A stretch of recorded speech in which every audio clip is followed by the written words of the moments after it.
Sports bettors, listen up. Your favorite sportsbook, BetUS.com, is back and in our 30th year of action. With live in-game betting, incredible odds with daily odds boosters, props and parlays, fast payouts, and exceptional one-to-one customer service, we got it all. And when you sign up today and use the code SNOWMAN, you will get a 125% deposit match on your deposit. Log on to BETUS.com or call 800-792-3887. That's 800-79-BET-US. BetUS.com, where the game begins.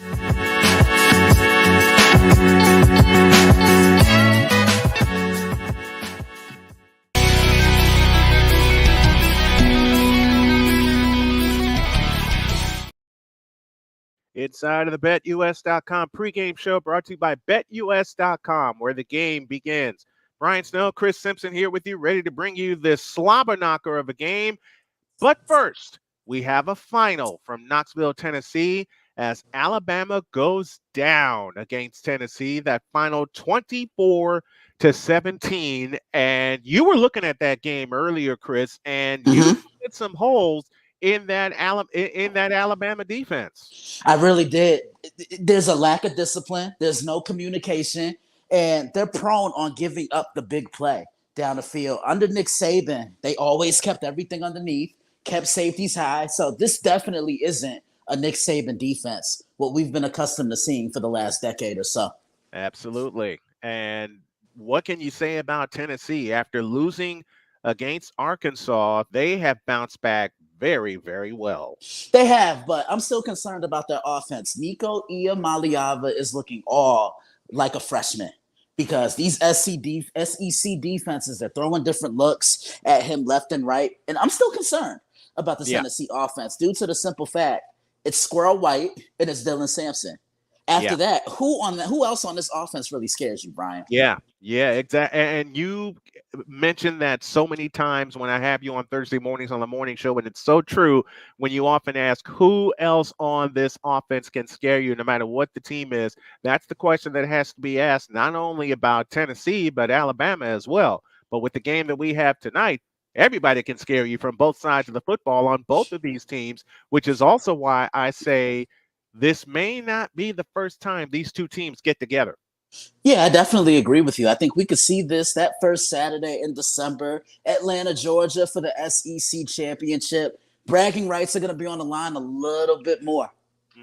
Absolutely. And should that be the SEC championship, Chris and I are going to call that game for you. In fact, it'll be a championship Saturday triple header that we will have for you. And the main one is going to be the SEC championship. No matter who is there, Chris and I will have the call for you as they play it at Mercedes-Benz Stadium in Atlanta. We're a few minutes away from kickoff. We'll take one final break. You've been inside the BetUS.com pregame show, brought to you by BetUS.com. BetUS.com, where the game begins. Buckle up, folks. This is going to be a Donnybrook in Texas. We'll have the call after this.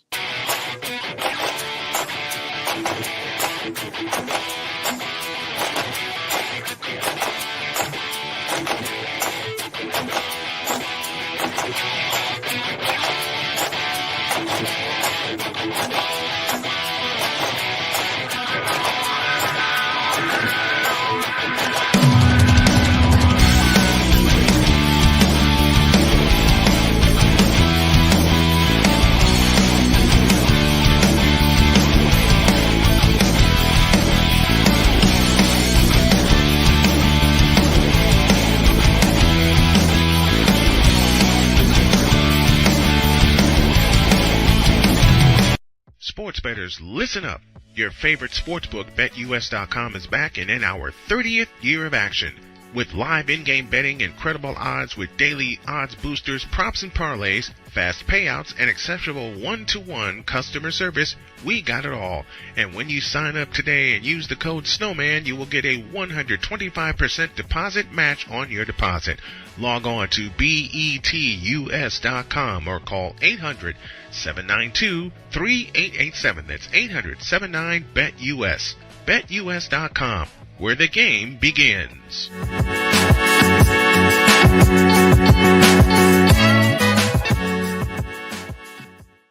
So this thing called sports, it has fans again. It has full stadiums, full arenas, and more.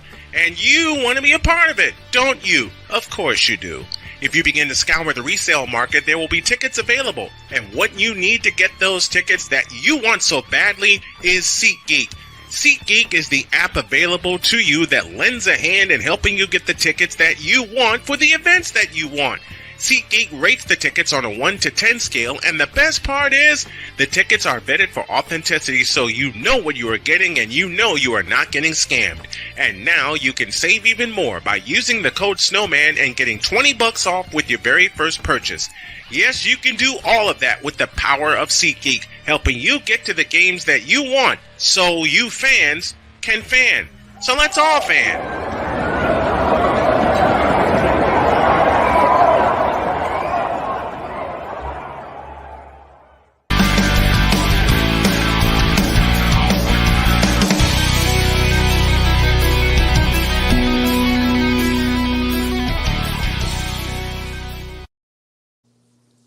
Chris and Brian back here, getting ready for a big one.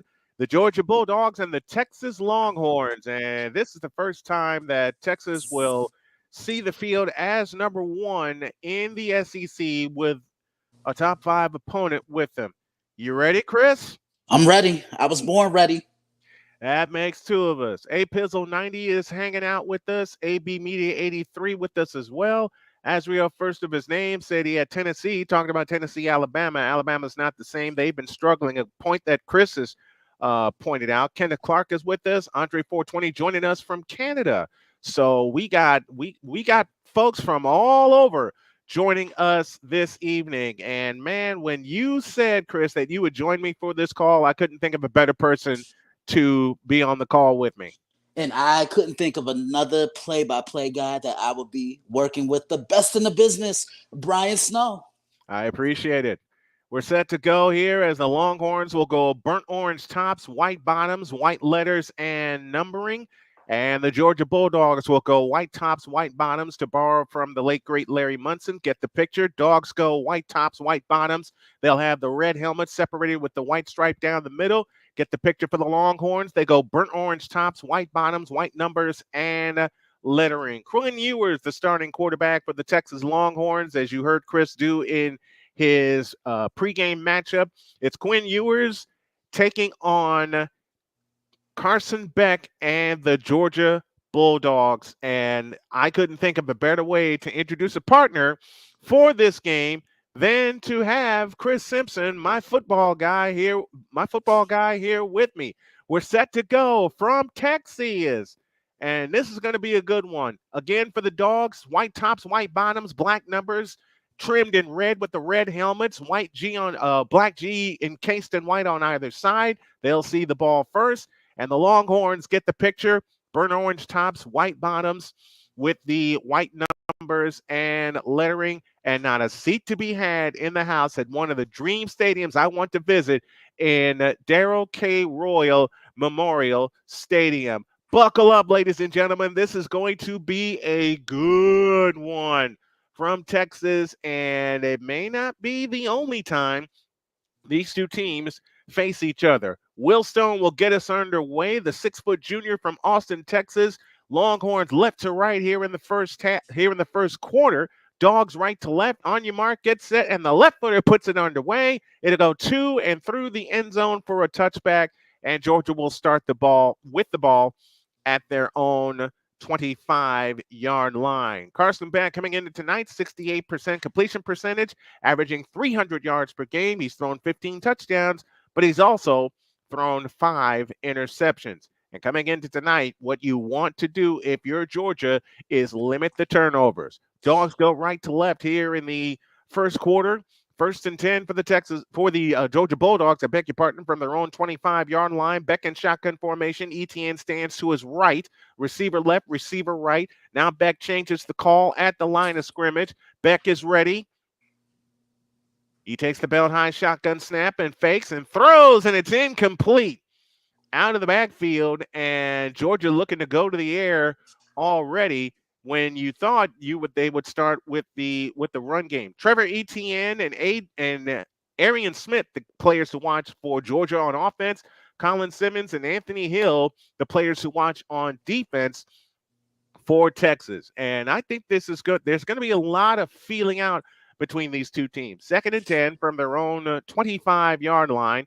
As mentioned, Texas moving right to left. Now Beck changes the play, and the crowd is roaring at Darrell K. Royal Memorial Stadium. Beck is ready. Receiver across the formation in motion. Beck takes the belt high, shotgun snap, looks to throw. Looking. Now fires over the middle, and it is dropped. That's two passes that that's two passes that the receiver for Georgia, Dylan Bell, 6'1", 210 junior, had in his hands and couldn't bring it in. Ernest Green, Dylan Fairchild, Gerald Wilson across the front, the Georgia Moving Company. 3rd and 10 from the 25-yard line for the Georgia Bulldogs, and timeout called by Georgia. So on the first two plays, Chris, they go to the air and they try not to establish Trevor Etienne. Are you surprised? I'm very surprised. But then again, they did this against Alabama a couple weeks ago, trying to push the ball up the air. And I just saw an interesting stat. They throw the ball 47% of the time and they run it 38% of the time. That's a shocker. Usually the numbers are flipped around, but you just mentioned one of my X factors for the Texas Longhorns. I'm looking at a 6'3", 245-pound edge rusher. He's a freshman. He goes by the name of Colin Simmons. He's going to have to be on his A game tonight for the Texas Longhorns. Colin Simmons loves to bring the pressure. It's 3rd and 10 for the Bulldogs. They move right to left. We'll keep you updated on all the scores in the top 25. Of course, Mike Bobo, the offensive coordinator for Georgia, Georgia's starting quarterback for 4 years in this Georgia offense. 3rd and 10. He was part of the Miracle on the Plains in 1996 against Auburn. Beck fakes. Now looks over to the sideline, gets his signal. 10 on the play clock. Beck in shotgun formation with the ball in between the hashes. Snap to Beck. Back on 5. Looking to throw. Flares it out to Etienne. Trevor Etienne gets across the 25, and he's going to try to get to the 30. He doesn't get there. And on 4th down, Georgia goes 3 and out, and they'll have to punt the football. And this is what Texas does. Look how they swarm to the football. It's just not one guy. It's a collective effort. That's what makes a defense great. Not just relying on one guy. The great defense, they all have one thing. They all play together, and they all have communication. And if you don't have those, you are not going to succeed as a defense. On to punt for Georgia, and they have their receiver back deep. Texas 6-0, Georgia 5-1 coming in. They fake the short punt, and the punt's away. And it's high, and it's long, and fair catch called for, but the ball's dropped out of bounds. So exactly 1 minute gone by in the first quarter, and Quinn Ewers takes the ball for the first time. 72% completion percentage for 890 passing yards. Remember, he missed a couple of games, and Arch Manning sat in for him. He has thrown 9 touchdowns and thrown 3 interceptions. One of those came last week against Oklahoma. But then Texas woke up and reeled off 34 unanswered points and won that game in the Red River Shootout 34-3. 1st and 10 for the Texas Longhorns. They move left to right in the burnt orange tops, white bottoms, white helmets with the Texas Longhorn logo on either side. Ewers in shotgun formation with the ball on the left hash, moving right. Snap to Ewers, looking to throw. Fires over the middle. That pass is caught on the sideline. Gain of 9, 2nd down and 1 for the Texas Longhorns. Ryan Wingo, one of the receivers to watch, along with Quintravion Wisenew, who had a big game last week against Oklahoma. For Georgia defensively, Michael Williams and Malachi Starks. The defensive line and the safety are the players to watch for Georgia. 2nd down and 1. Fake the handoff, swinging out to the left side. That pass is caught. That's the big guy, Gunnar Helm. He'll get a couple, and he'll get the first down of the game. And here go the Texas Longhorns, and they love to push the ball also, Chris. They really do, and you never know what you're going to get from them. Speed, and more speed on that perimeter. I can't wait to see what the game plan is going to be to attack this Georgia defense. Alabama did it a couple weeks ago, and I think Texas can do it as well. But I also want to mention this to you, Brian. This Texas team kind of reminds me of somebody. We were talking about this pre-production. They remind me of the 2021 Georgia Bulldogs. And the reason why I say that is because they make you think that you have a chance against them, and then they just impose their will on you the remainder of the game. 5-yard gain on that first down play, 2nd down and 5. Quintravion Wisner is the lone back. Bond in formation, the handoff to Wisner, trying to sweep it out to the right. He's got the first down and out across the 35 to about the 38-yard line. And it's another first down for the Texas Longhorns. They get their 2nd first down of the game. Yeah, you're just seeing a lot of patience right now from Texas, not rushing it, not trying to push the ball, taking what the defense gives them. Georgia plays a lot of single high zone look. I was always taught to read a defense by looking at the safeties. You see one safety up there, it's what? Cover 1. You see 2, it's cover 2. Cover 2. 1st and 10 for the Longhorns, moving left. Ewers throws. It is caught, and it's caught for a loss of 1. Jaden Blue not getting the start this evening. Ryan Wingo on the reception for the Texas Longhorns. And this is where Georgia usually stiffens. You saw this 2nd quarter on against Alabama 3 weeks ago. On 2nd and 10, the handoff is to Wisner, and Wisner is going to push his way forward. He's only going to get a couple, and that'll bring up 3rd down and 9. Yeah, let's see what Texas does here. I have a feeling we're going to see a shotgun play. This is the money down that you have to win. You've said it so many times in conversation. 3rd down is the money down. This is the down that both of these teams have to win if they're going to have a shot in this game. 11:05 left in the first. Really, anytime, any football team, and when it comes to 3rd down, I always think it's so crucial because 1, it keeps your offense on the field. 2, it keeps your defense on the sideline. 3, it keeps their defense, who's gassed, on the field, and it keeps their offense from coming onto the field. So, yeah, 3rd down is absolutely key. 3rd and 9, snap to Ewers, back to throw, looking, now turns and fires. It's incomplete, looking for Wisner, who could not bring it in. He was screened off from the play. So now the Texas drive stalls, and Ian Ratliff will come on to punt for the first time tonight. So both teams have had a possession. Georgia did not gain a first down. Texas got 2 of them before this punt by Ratliff. It's away, and it's going to drop and roll, and it will come to a stop at about the 17-yard line. And that is where Georgia will have the ball for the 2nd time. Carson Beck has the ball when we come back. No score from Austin, Texas. We're back in a minute.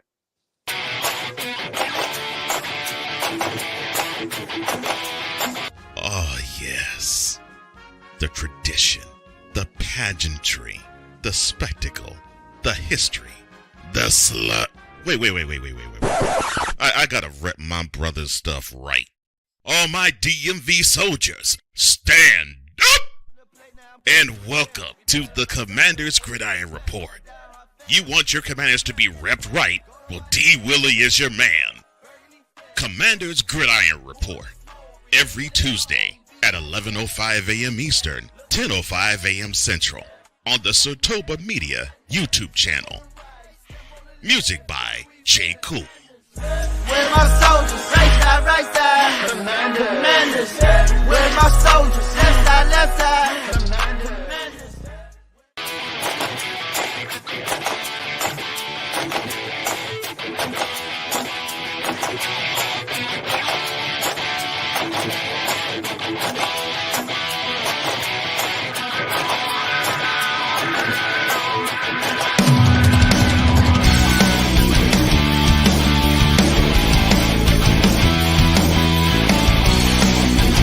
Sports bettors, listen up. Your favorite sportsbook, BetUS.com, is back and in our 30th year of action. With live in-game betting, incredible odds with daily odds boosters, props, and parlays, fast payouts, and exceptional one-to-one customer service, we got it all. And when you sign up today and use the code SNOWMAN, you will get a 125% deposit match on your deposit. Log on to betus.com or call 800-792-3887. That's 800-79-BET-US. BetUS.com, where the game begins.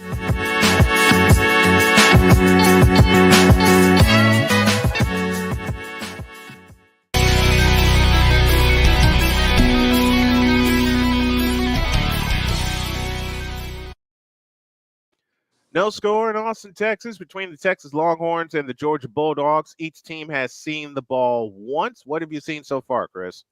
I see both teams still trying to get a feel for one another. Texas trying to establish themselves at the line of scrimmage, establishing that run, and Georgia going in the complete opposite, wanting to throw the ball instead of running the football.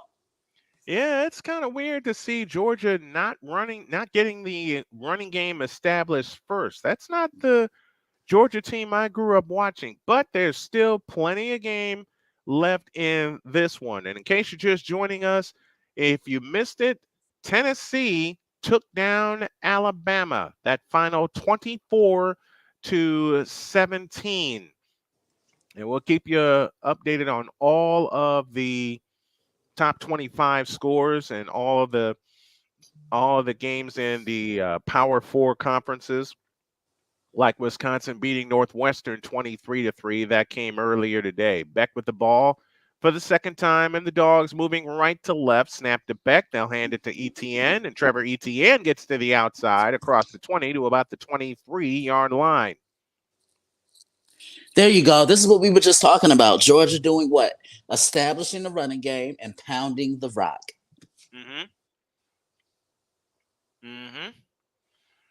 Let's see what they do here next. They want to pound the rock. They absolutely want to pound the rock. Looks like Texas here. Looks like Texas here is in a zone. Look out. We could see a zone disguised by man coverage. 2nd down and 4. Georgia with the ball for the second time and no score. Snap to Beck. Looking to throw. Looking, firing, and it is intercepted. It's picked. It is picked off, and the Longhorns have the ball in Georgia territory, and this is just how the game against Alabama started for Georgia. A couple of early turnovers, and they found themselves in a hole, but against the number one team in the nation, you don't want to start this way. No, you don't. And one of my keys to the game for the Texas Longhorns was to pressure Carson Beck. When he is hurried, he rushes his passes, and you saw it right there. It was a simple 4-man rush. That's one thing you're going to notice about the Texas defense tonight, ladies and gentlemen. They don't blitz. They are able to get home with 4, just like Brian's favorite NFL team, the San Francisco 49ers. So it's going to be key tonight for Texas to defend the run and pressure, and the corners are going to have to play back, and most importantly, they're going to have to be disciplined. And then another key for Texas tonight is to dominate the red zone. Dominate the red zone and keep your foot on the gas. On 1st down, they try a little trickery, and Ewers' pass is incomplete.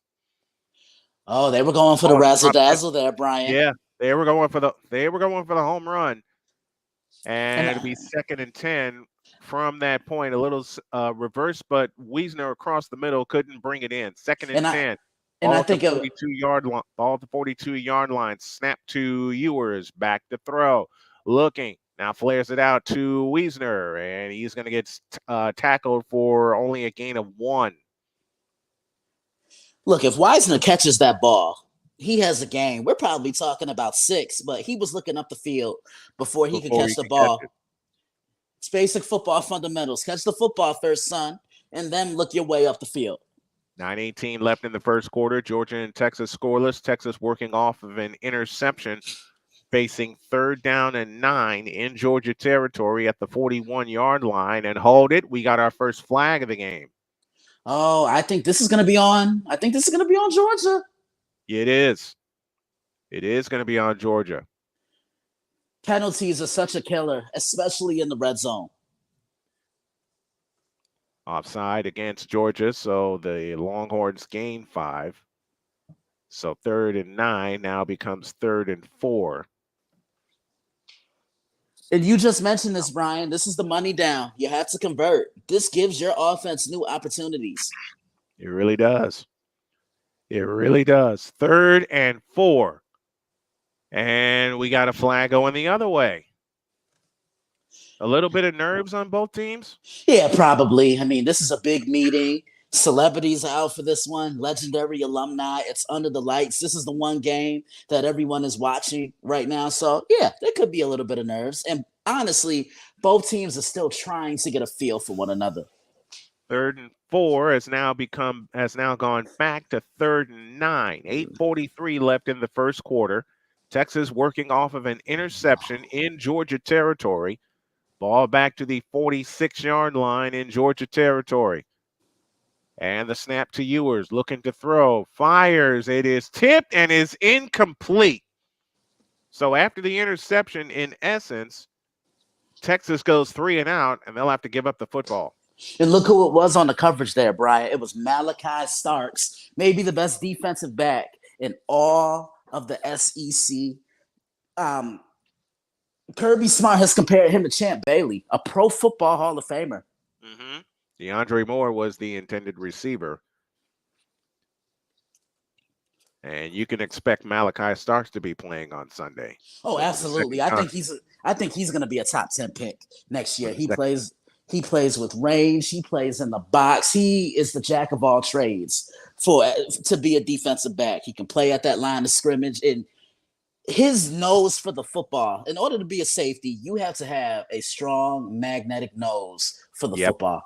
Absolutely you do. Absolutely you do. That punt by Ian Ratliff goes into the end zone, and we got a break.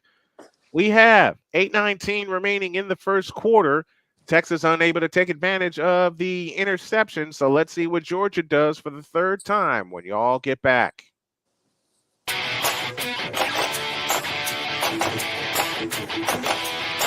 Oh, yes. The tradition, the pageantry, the spectacle, the history, the slut. Wait. I gotta rep my brother's stuff right. All my DMV soldiers, stand up! And welcome to the Commander's Gridiron Report. You want your commanders to be repped right? Well, D. Willie is your man. Commander's Gridiron Report. Every Tuesday at 11:05 a.m. Eastern, 10:05 a.m. Central on the Sotoba Media YouTube channel. Music by J. Cool. Where my soldiers? Right side. Commanders. Where my soldiers? Left side. Commanders.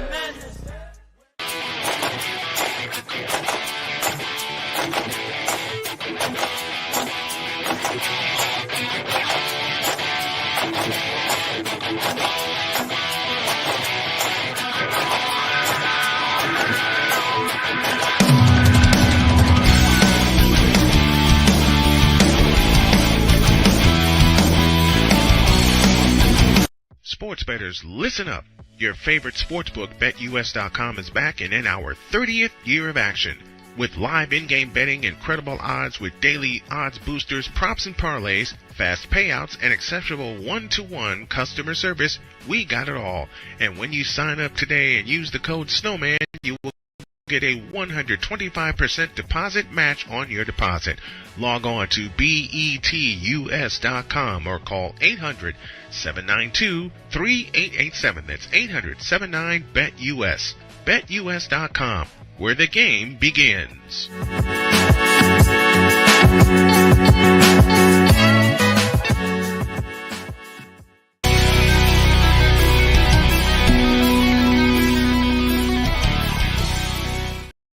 From the 20-yard line, the Georgia Bulldogs go back to work. And as my partner Chris Simpson said, it's a feeling out process for both of these teams. 8:19 left in the first, and no score between the Texas Longhorns and the Georgia Bulldogs in this top 5 matchup.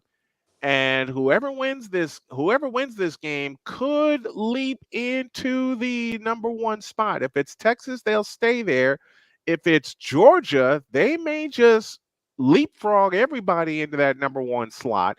But we will see what happens. There's a long way to go in this ball game. Georgia needs to get their offense moving. Yeah, they really do. And I think one of the biggest keys for the Georgia Bulldogs offense tonight is to win what Texas allows you to win. Because this is a stout Texas defense. And if you have the opportunity to check the ball down, or if your big uglies, better known as the offensive line, can open a lane up for you to run the football, then take it and make it count and capitalize upon it. Just like this, ETN scooting out to the right side across the 25. He'll get pushed out of bounds at the 27-yard line. And that's a gain of 7, second down and 3. 8-10 for the quarter, no score. Georgia on the move, having the ball for the third time this evening against this Texas defense. And this is what the Dogs want to do. They want to establish the run. This is their bread and butter. This is indeed their bread and butter. This is what they want to do. They want to just show, hey, look, we're more man than you. We're going to punch you in the mouth. We're going to ugly this game up, and we're going to turn it into a street fight.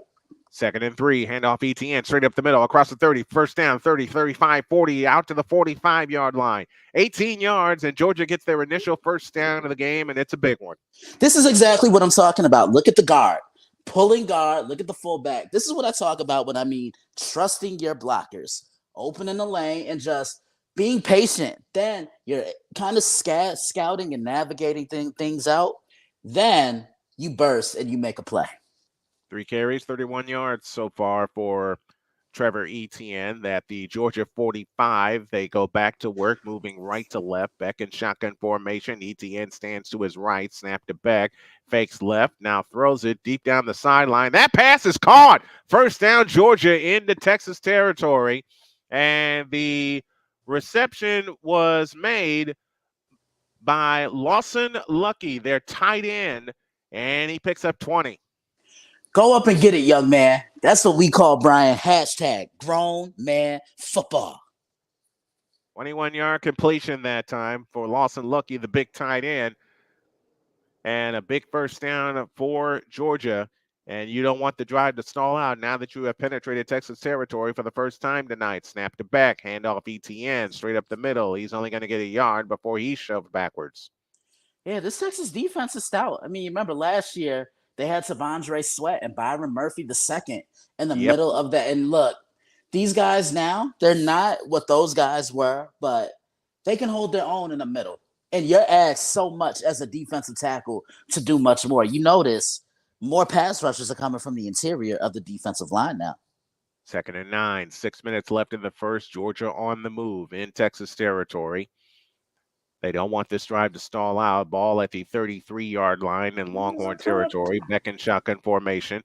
Beck waits, takes the belt high shotgun snap, looks to throw, and now fires. It is almost he almost picked it. Oh, he almost picked it. Yeah, I think Carson is kind of rushing some things. I think Carson Beck got lucky. Very. Taking a look at the replay as the ball looked like hit the turf. Yeah, it looked like the ball caught the turf monster. It did. It hit the turf before a reception can be made. Now it is 3rd and 9. Georgia needs to win this down here. 2 receivers left, 2 receivers right. Ball in between the hashes, moving left. Beck in shotgun formation on 3rd and 9 with a back standing to his right. Snap to Beck. Looking to throw. Winds up and throws. It's caught by ETN across the 25. First down and more down to the 20-yard line. Excellent pass right there. Just making it happen and being patient, most importantly. That's what I think this game is going to come down to tonight. These are 2 aggressive defenses that like to get after you in a plethora of different ways. So patience is going to be key.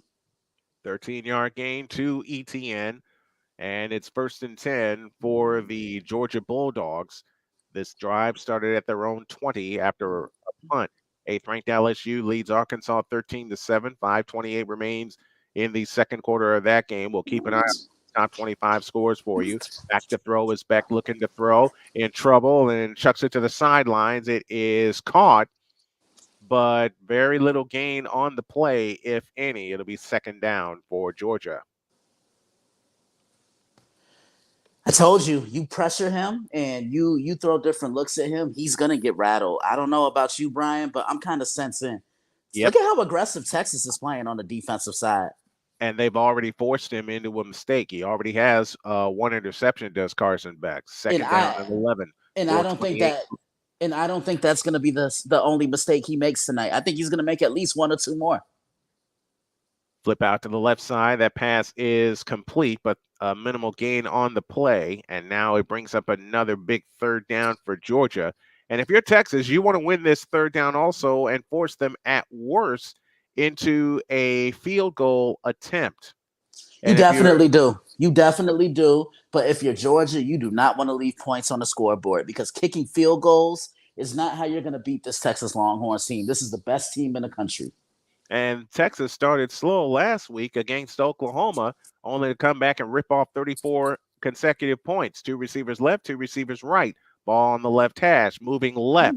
Back in shotgun formation, takes the belt high, shotgun snap, looking to throw over the middle of the tip. It is picked off. It's picked.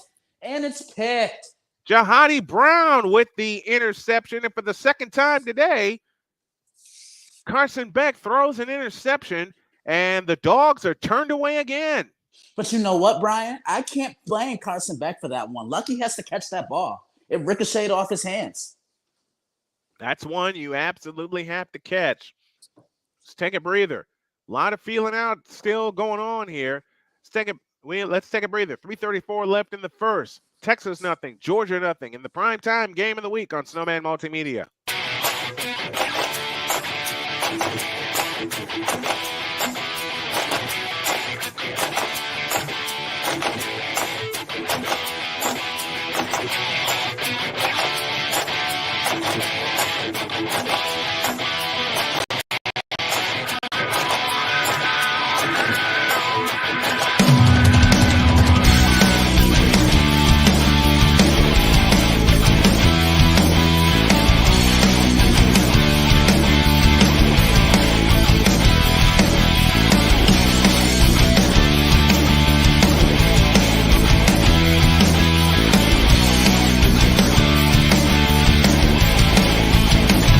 Join the transporter to Hades. Your butt and gut becomes one.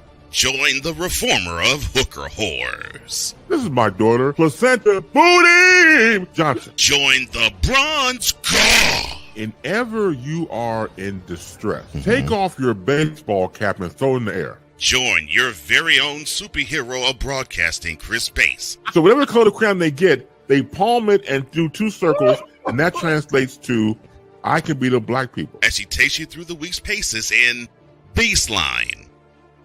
Live every Saturday at 8 a.m. Eastern, 7 a.m. Central, Pacific Time Zone people, just stay asleep when this is on live and just catch the recording. Oh, I'm sorry. Exclusively on the Chris Bass YouTube channel.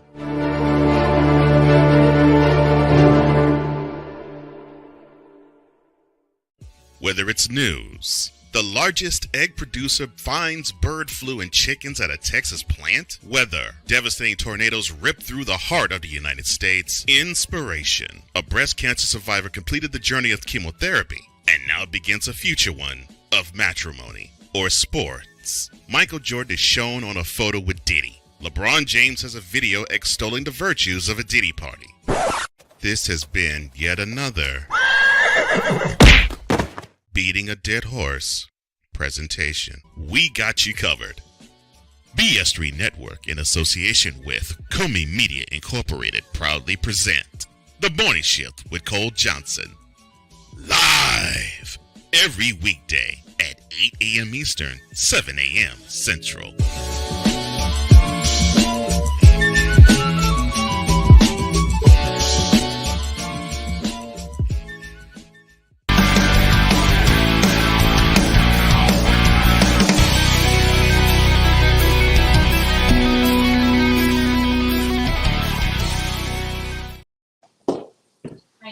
Well, this gets crazier and crazier. Yeah, that's 2 turnovers. But like I said, I can't blame Carson Beck for that second one. That first one was all him. The due to first the one simple. was on. Yeah. The first one was on Beck. The second one, Lucky has to catch that ball. He does. He has to catch that ball, and Kirby Smart is talking to him right now. 7 this season, 7 interceptions this year for Carson Beck, 2 of them tonight, and all of them are coming the last 4 games. The handoff to Wiesner, running left. Wiesner will get a couple before he's driven back, second down. You know, Wisner, he's a hidden piece of this Texas offense because he does it all. He can run in between the tackles. He can bounce the ball outside, but he's also another receiver. He's that guy that Quinn Ewers can check the ball down to when all those other weapons are locked up down the field, because Wisner's not going to be the focal point of the defense's attention. So he's going to see a lot of single looks. Ewers in shotgun formation with the ball on the left hash, and the handoff as Ewers will throw it deep, and it is incomplete, but a flag. Oh, where's the flag? There in the secondary. Yeah, there you go. There was way too much contact. I saw that flag coming from a mile away. Ryan Wingo, the intended receiver. This is going to be defensive pass interference and a first down for the Longhorns. Yeah, you see, he had Wingo in a one-on-one, no safety help over the top, and those are the matchups you have to capitalize on. And something you mentioned, Chris, look for Texas to create a lot of one-on-one matchups. They did there. They drew the penalty. They get an extra 15, and they get a first down. And this is why they've been so good this year, Brian, because they know how to attack a defense from multiple angles. They're not just a team that's going to rely on this. They game plan almost as the game goes on. If you can't stop the run, what are they going to do? They're going to run the football. If you have a tough time struggling against the pass, what are they going to do? They're going to throw the ball. They're going to throw the ball. They're going to take the top off the. They're going to take the top off the defense. Absolutely.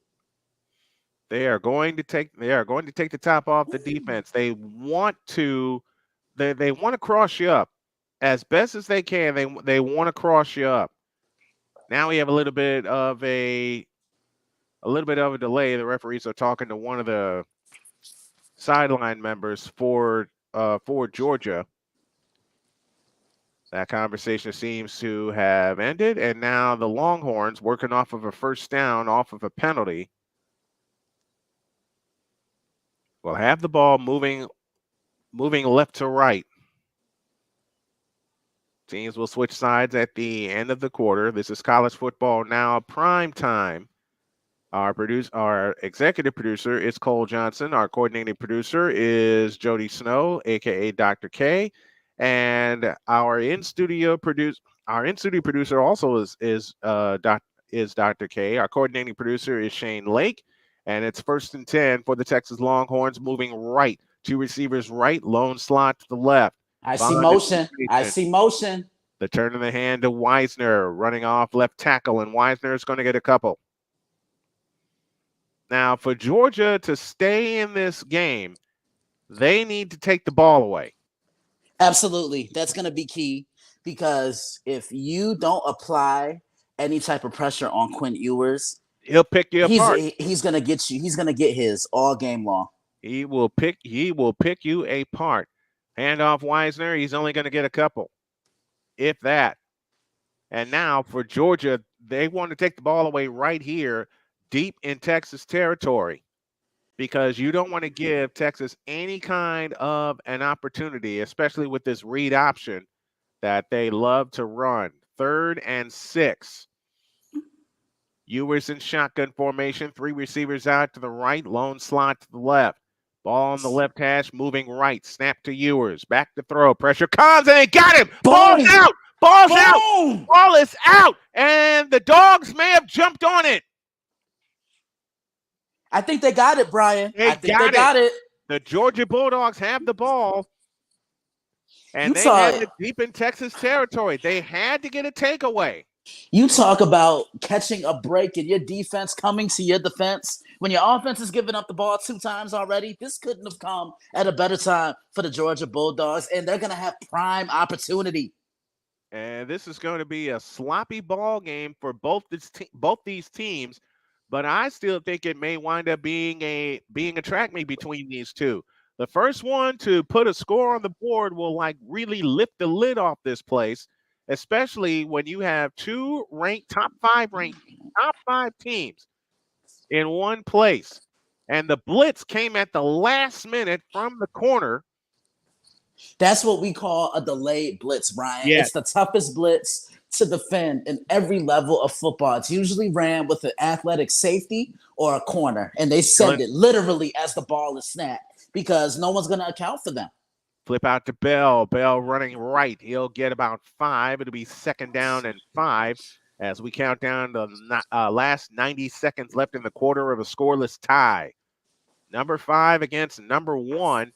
And number 5 has the advantage right now, deep in Texas territory, as we count down the final 75 seconds left in the first quarter with no score. But Georgia is working on a turnover. They are working on a turnover right now. And they want to punch this in and deliver the first haymaker of the night. Trips left, slot right. Out to the right is Bell. Bell has it. Oh, that's Etienne, I beg your pardon. And Etienne is going to be about a half yard shy of the first down. Are they going to give it to him? They're going to give it to him. 1st and goal, Georgia.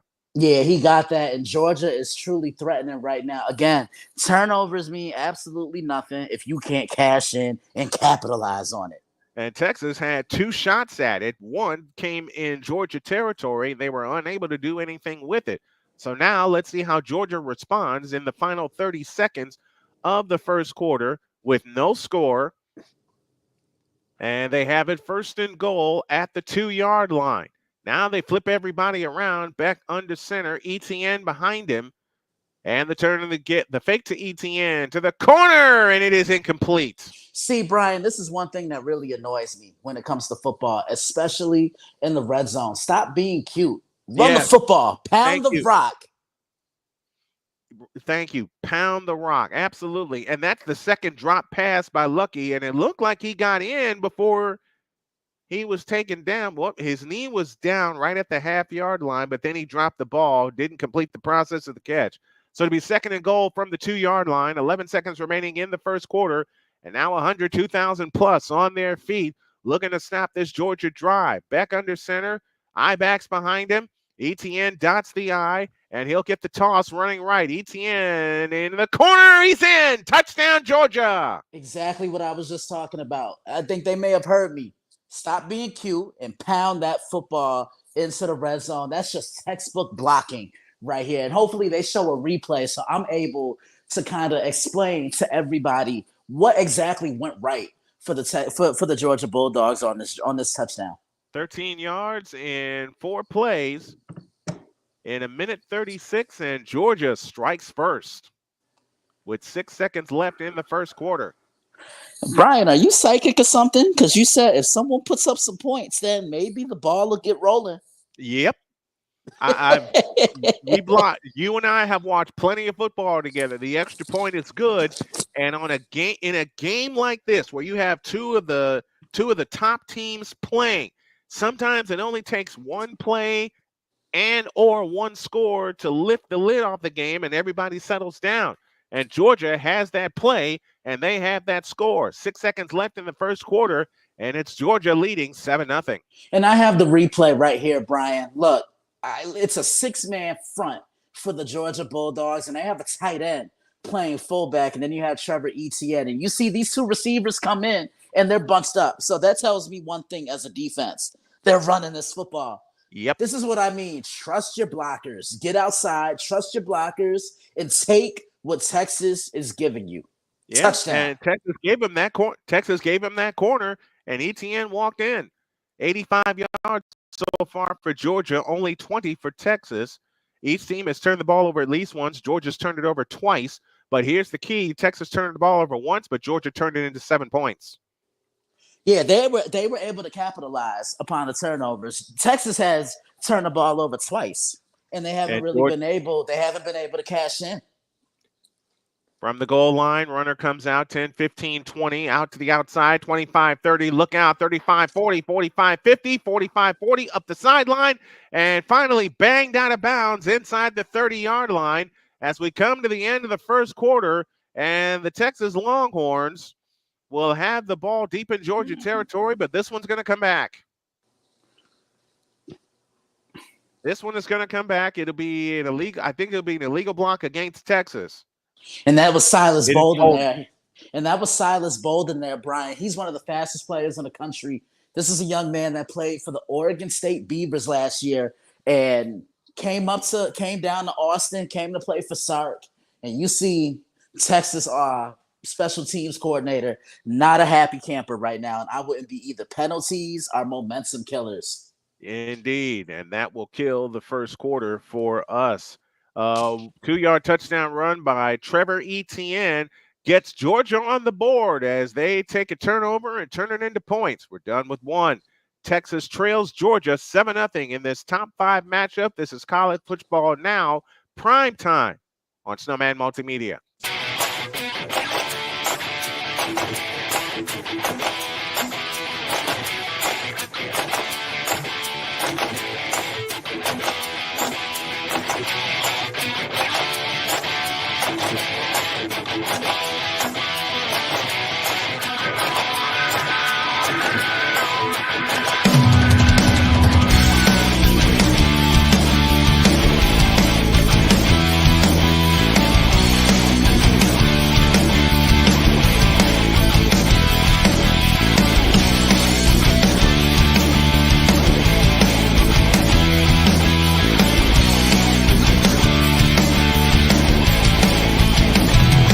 Sports bettors, listen up.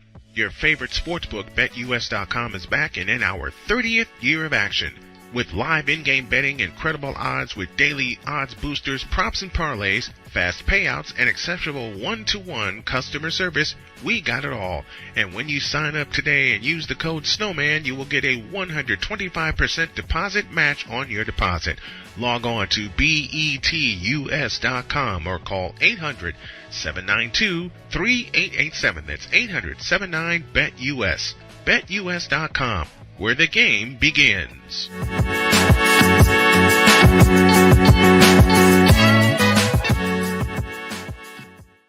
So this thing called sports, it has fans again. It has full stadiums, full arenas, and more. And you want to be a part of it, don't you? Of course you do. If you begin to scour the resale market, there will be tickets available. And what you need to get those tickets that you want so badly is SeatGeek. SeatGeek is the app available to you that lends a hand in helping you get the tickets that you want for the events that you want. SeatGeek rates the tickets on a 1 to 10 scale, and the best part is the tickets are vetted for authenticity, so you know what you are getting and you know you are not getting scammed. And now you can save even more by using the code SNOWMAN and getting $20 off with your very first purchase. Yes, you can do all of that with the power of SeatGeek, helping you get to the games that you want, so you fans can fan. So let's all fan.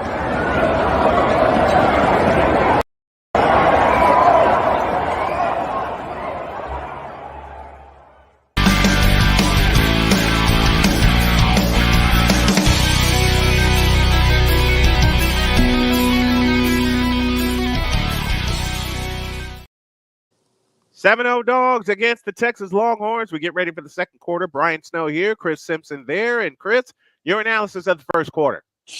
Sloppy football. Georgia turning the ball over 2 times. Texas turning the ball over themselves at the late blitz. Is such a difficult blitz to maneuver, plan for, because there's no answer for it. It truly comes at the last second, but Georgia being able to capitalize and score a touchdown. And this is going to settle their defense, Brian.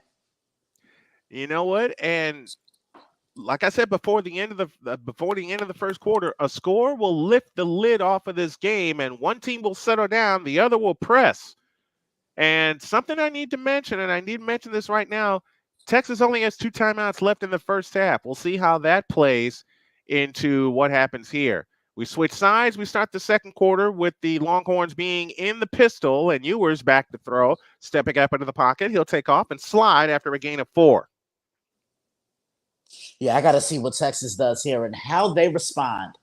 Turn the ball over. They capitalize. As I mentioned, Georgia and Texas only has about 14 yards of total offense. Yep. And that's not going to win you any ball games. We've listen, how long have you and I hung out Talking We football. listen. We've spoken. We've spoken quite a bit. We talk basically every day Yeah, leading we do. up to Snowman in the Morning on Thursdays, which Yep. I am on with Brian every Thursday. Make sure you guys check that out. I know we'll probably have a lot to say, but you and I already am planning an extended segment. Back to throw yours. Corks a deep one to the sideline. It is incomplete. And now it is third down and a bunch for the Texas Longhorns. And I have never seen Texas look this flat. I mean, I saw it last week, but it only lasted for 10 minutes. And they were able to get their act together. And once they seized the lead, they were fine. Not here. but also remember, this is more of a complete team that Yep. they're seeing because On third down, Ewers back to throw, rolling around, stepping up, and down he goes. excellent pressure. Wow. This Georgia Bulldogs team has come to play. Jalen Walker, 6'2", 245, out of Salisbury, North Carolina, with the sack. And Texas will have to give the ball up again. And look how Jalen was able to just get home unblocked. Football is always one of those sports where I always say the lowest man wins. Yep. And Jalen won his battle right there. He sure did. He sure did. Now a chance for Anthony Evans for the Georgia Bulldogs to put them in prime territory again as Ratliff will punt for the fourth time. 4 possessions, 4 punts, and we get a flag. Oh, let's see what this flag is. This might be on Texas, Brian. It is. And now you're backing up even more. This is definitely, that was definitely on Texas. It was a false start, if I'm not mistaken. Yeah, I see some nerves here from the Texas Longhorns. Penalty after penalty, offense not really able to drive and push the ball up the field. Edwards has it at the 47, runs across the 40, still moving to the right side, inside the 30, and dragged down at about the 28-yard line. 19-yard return, and it's 1st and 10 for Georgia, and here they go again, deep in Texas territory. Now, if the Georgia Bulldogs are able to make this a 2-score game early, how does this play into the mind of Texas?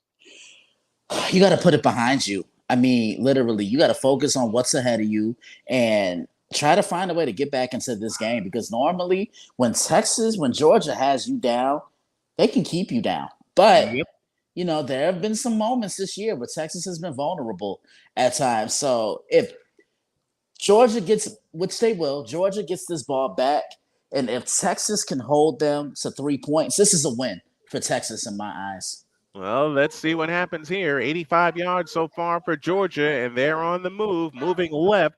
Beck, the only one back there in shotgun. 3 receivers left, lone slot to the right, snap to Beck. He pumps and throws over the middle. It is caught by Lucky. He's going to be dropped for a 3-yard loss.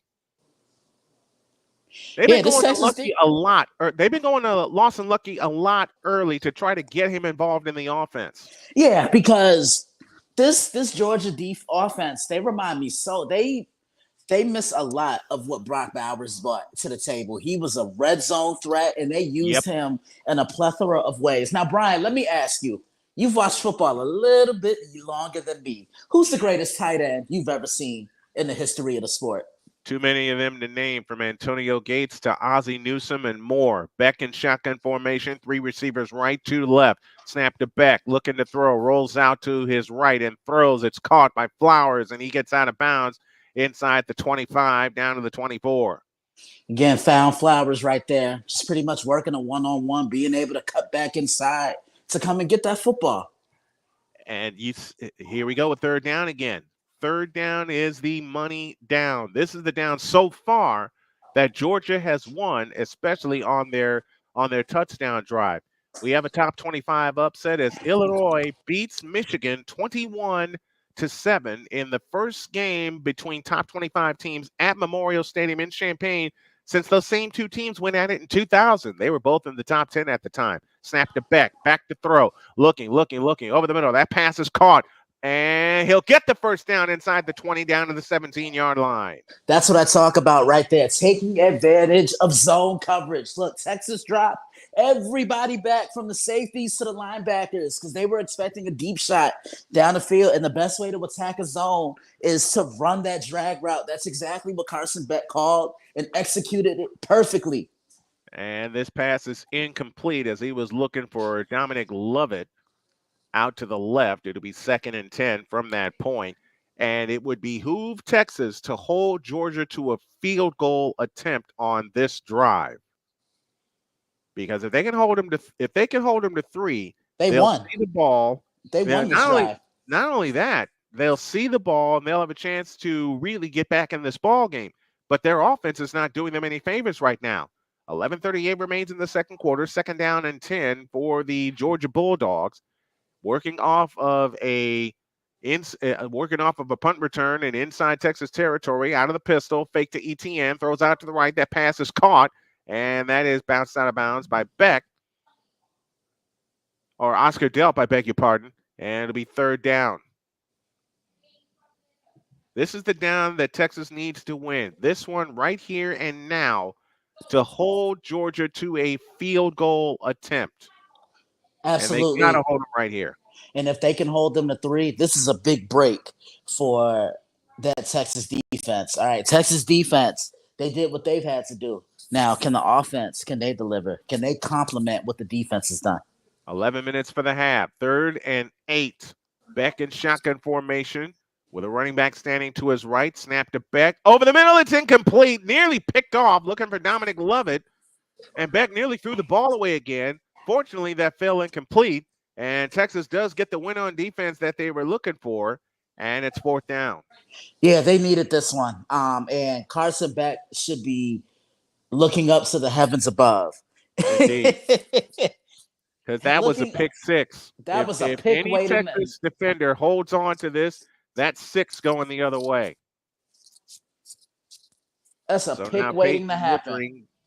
Peyton Woodring will try one from 33 yards. He's 9 for 10 on the year. Ball on the right hash, angle to the left. Snap is back and down, and Woodring's kick will split the uprights. And the Georgia Bulldogs get points. They wanted 7. They only get 3. 10:46 remains in the first half of play. Let's take a break. Your score, Georgia 10, Texas nothing. Back with more after this on College Football Now, Primetime.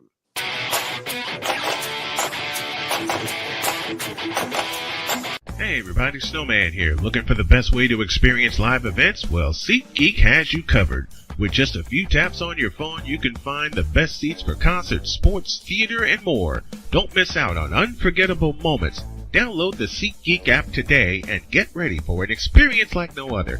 Each ticket is vetted for authenticity and ranked on a 1 to 10 scale. And right now, if you sign up and use the code SNOWMAN, you will get $20 off of your first purchase. That's only through the power of SeatGeek, where fans can fan.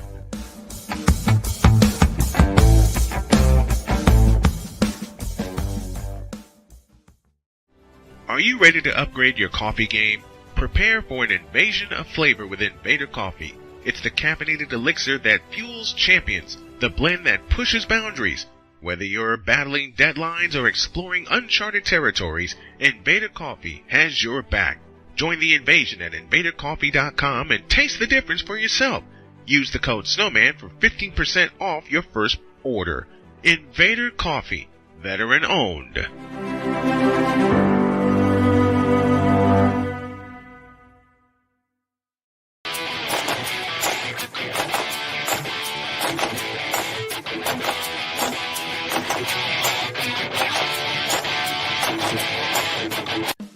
Attention sports fans, looking for the ultimate gear and apparel to show your team pride? Look no further than Fanatics, the #1 destination for sports enthusiasts. Visit snowmanmultimediasports.com today and shop a wide selection of officially licensed merchandise from your favorite teams and players. From jerseys to hats to accessories to collectibles, Fanatics has it all. Don't miss out on the chance to elevate your game day experience. Head over to snowmanmultimediasports.com/fanatics and gear up like a true fan with Fanatics. Officially licensed everything.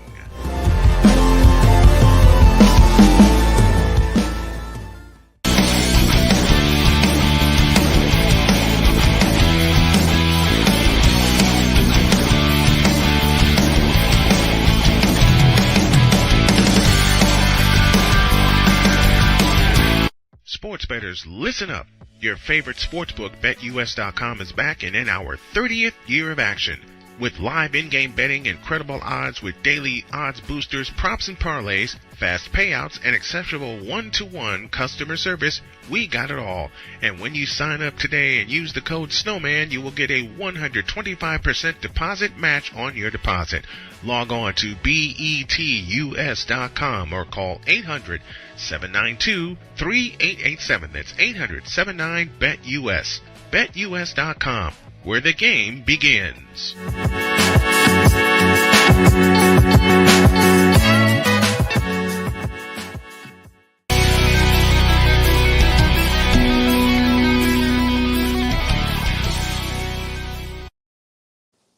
Ready to get back to work with the Longhorns trailing 10-0 as this kick will go to and through the end zone for a touchback. Victor Locke joining us in the chat this evening. Good evening to you from my hometown of Chicago. And so far, the Dogs have established control of this game, Chris.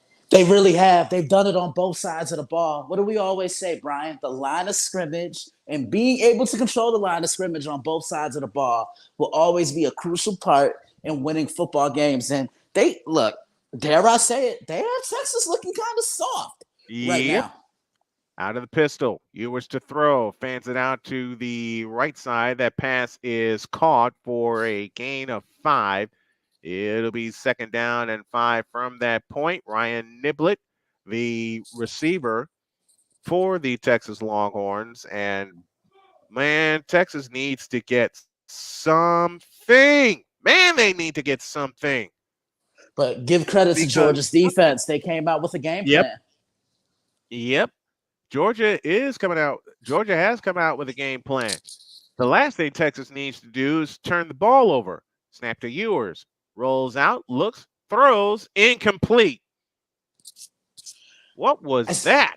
I see Georgia throwing a lot of different looks at Quinn Ewers. They're either rushing 3, they're keeping a spy in the middle, and Georgia's still able to play man coverage. And do you know how impressive that is to be able to still play man coverage when you're only sending 3 guys?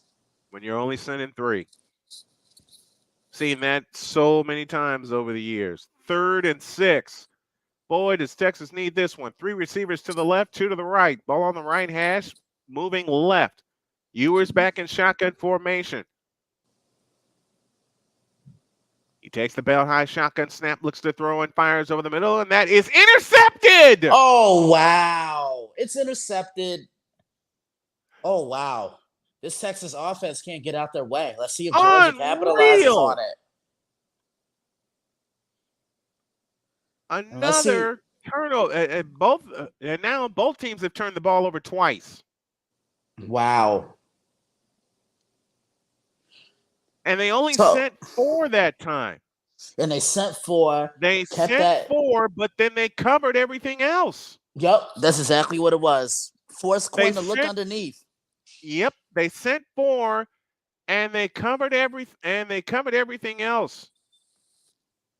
Dalen Everett is the fellow who picked it off out of Norfolk, Virginia, and now another golden opportunity for the Georgia Bulldogs to stretch this lead out. Now that each team has turned the ball over twice, Beck back in shotgun formation, 3 receivers out to the right, lone slot to the left, ball on the left hash. Snap to Bag, looking right, throwing right. It's caught, and he's only going to get a couple. Look at the patience right here. Texas, to me, they're playing a little too aggressively, Brian. Dylan Bell was the receiver that time. Gain of 3, 2nd down and 7. And you said it at the top of the broadcast, Chris. Patience is going to pay off for one of these teams. It really is. And right now, Georgia's winning the patience standpoint from the football perspective. I go back to what Deet said Thursday. Georgia is already an established SEC team. Texas is trying to become one. And so far, the Dogs are establishing their dominance. They lead 10-0. They got the ball off of a second turnover. And the snap to Beck and the fake to ETN. Flares it out to the right side by Lovett. Lovett has it inside the 20 and down to the 14-yard line. This is becoming too easy. And I always say, I couldn't care less if you catch the football. But what you do with the ball when it's in your hands. That stands out to me more than anything. One of my favorite receivers that always would be so underrated, and with the ball in his hands, he would get so many yards after the catch. John Taylor. He did it for years. Oh, he was excellent. And I can think of a guy right now in the NFL who catches the ball. It actually has earned the nickname around the National Football League, Mr. Yak. I'm talking about up the middle, and he's in. And that's a touchdown. Georgia. Talk about capitalizing on a turnover. And Georgia's done it twice tonight. Everett with the interception, and Georgia pays it off with a touchdown. 34 yards in 3 plays. And he's definitely in.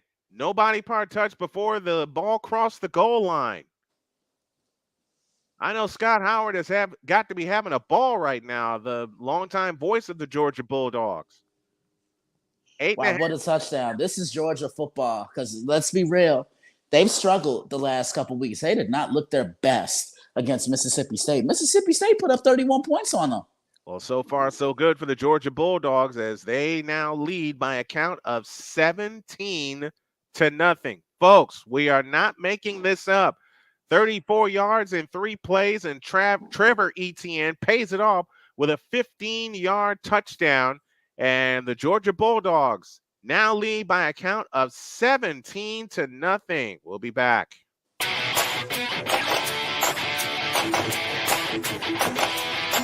Oh, yes. The tradition, the pageantry, the spectacle, the history, the slut. Wait. I gotta rep my brother's stuff right. All my DMV soldiers, stand up! And welcome to the Commander's Gridiron Report. You want your commanders to be repped right? Well, D. Willie is your man. Commander's Gridiron Report. Every Tuesday at 11:05 a.m. Eastern, 10:05 a.m. Central on the Sotoba Media YouTube channel. Music by J. Cool. Where my soldiers? Right side. Commanders. Where my soldiers? Left side.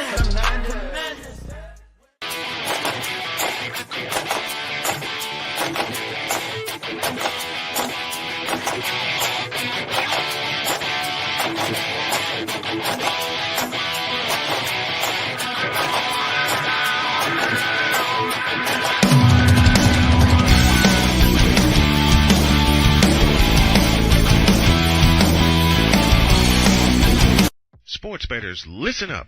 Your favorite sportsbook, BetUS.com, is back and in our 30th year of action. With live in-game betting, incredible odds with daily odds boosters, props and parlays, fast payouts, and exceptional one-to-one customer service, we got it all. And when you sign up today and use the code SNOWMAN, you will get a 125% deposit match on your deposit.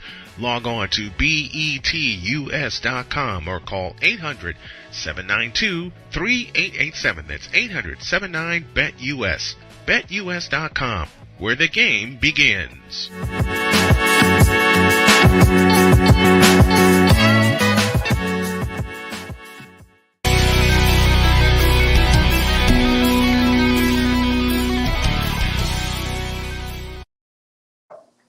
We're not making the score up, folks. Georgia 17, Texas nothing. After a feeling out process and Georgia turning the ball over twice and Texas unable to take advantage, Texas has turned the ball over twice. But the difference is, Chris, the Dogs have turned it into 10 points. They have, and that's why they're up by 17 points right now. And this isn't the Texas offense that I've seen all year long. Georgia's showing they're still the boss of the SEC right now. They're showing a lot of weaknesses in this Texas offense so far, this fast break offense that has not been able, as you said, to get out of their own way. And they haven't been able to get out of their own way. They have not been able to get out of their own way. No, they haven't at all. It's nerves. It just seems like Georgia's they're just being more physical at the point of attack. And this kick will go to and through the end zone for a touchback. And I'll say it again, Texas needs a sustained drive. They need a sustained drive right here. Droid is with us, and he says Utah State lost to New Mexico 50-45, and the over-under was 78.5, and that hit with room to spare. Oh, my gosh. There have been some crazy scoring games this year. Now, let's see what the Longhorns can do moving left. Look at it. 132 yards for Georgia, 19 for Texas. 19. And we played almost a quarter and a half. On first down, the handoff is to Weisner running left, and he's going backwards.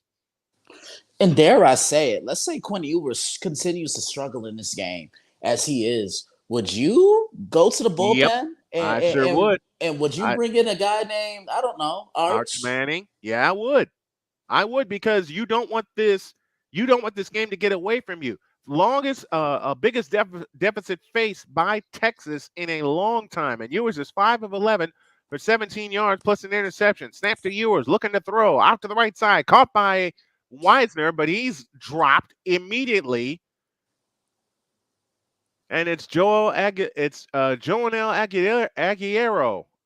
with the stop, and another third down coming up for Texas, and they've done nothing.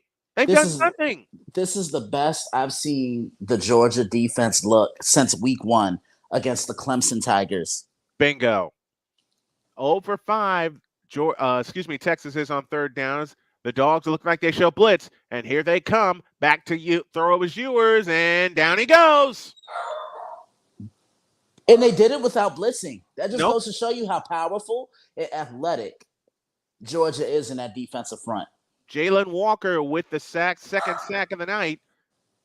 And these dogs are barking right now, man. I mean, they are not afraid. They played afraid on their first couple drives of the game when Carson Beck turned the ball over. But now, when you look at him, Chris, at this point in time, with 6:34 left to go in the second quarter, there is no fear in these Georgia Bulldogs. No, and think about it, Brian. They've been here before. They have been the dogs, pun intended, of the SEC for these last 3 years. And, Texas, I think they're still trying to find their footing in the conference, and they're getting a very rude awakening tonight. Very rude. 6:34 left in the first half, and it's all dogs. These dogs are barking. Let's take a break. 6:34 for the half. It is Georgia 17 and Texas nothing. We'll be back.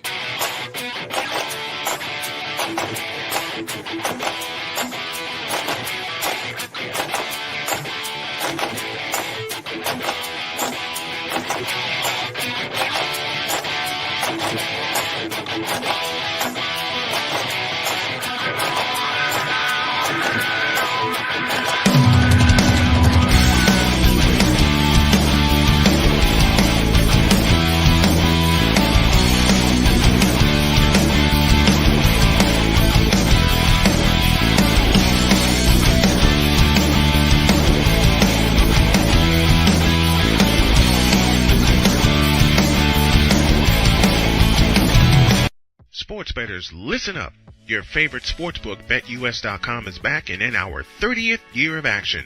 With live in-game betting, incredible odds with daily odds boosters, props and parlays, fast payouts, and exceptional one-to-one customer service, we got it all. And when you sign up today and use the code SNOWMAN, you will get a 125% deposit match on your deposit. Log on to betus.com or call 800-792-3887. That's 800-79-BET-US. BetUS.com, where the game begins.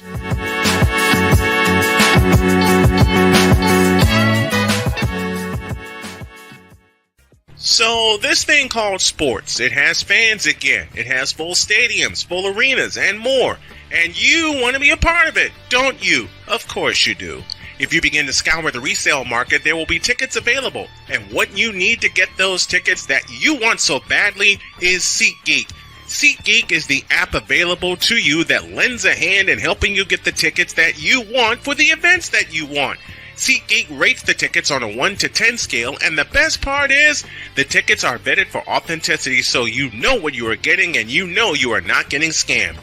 And now you can save even more by using the code SNOWMAN and getting $20 off with your very first purchase.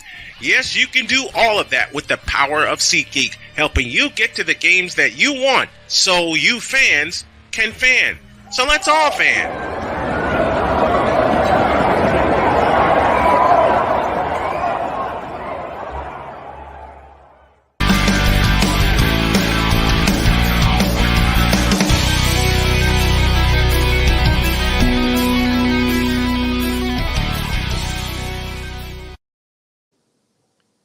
Woo!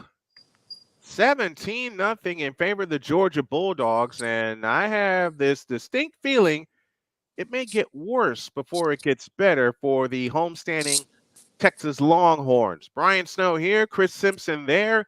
It's all dogs, and they have the ball at their own 45-yard line, moving right, back in shotgun formation, and now they got 5 wide receivers, 3 to the right and 2 to the left. They're planning to spread everybody out. Snap to back, looking to throw, pumps, throws over the middle, incomplete.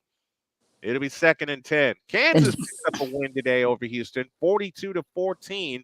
The final in that game. Go ahead, Chris. And dare I say it, Carson Beck looks like a different quarterback now compared to in the first quarter. Turning the ball over twice, more settled in, and I've been preaching it all night. More patient.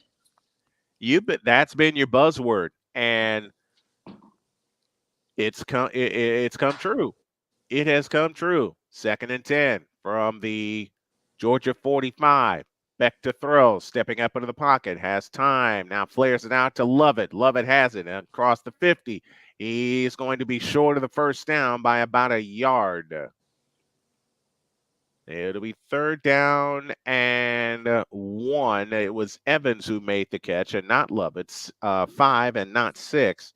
So it's 3rd and 1, and Georgia quickly to the line, pushing the tempo, something Texas usually loves to do. ETN stands to the right or to the left of Beck, and ETN gets the call off right tackle, 1st down and more, inside the 35, down to the 32-yard line.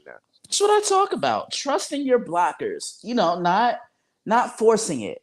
And that's what Georgia has done tonight. Just a great run by Trevor Etienne. He was my X factor for Georgia for a reason. I said Georgia had to get back to the basics, pounding the rock. And that's why Carson Beck has been able to be so successful tonight, because he can't win a shootout.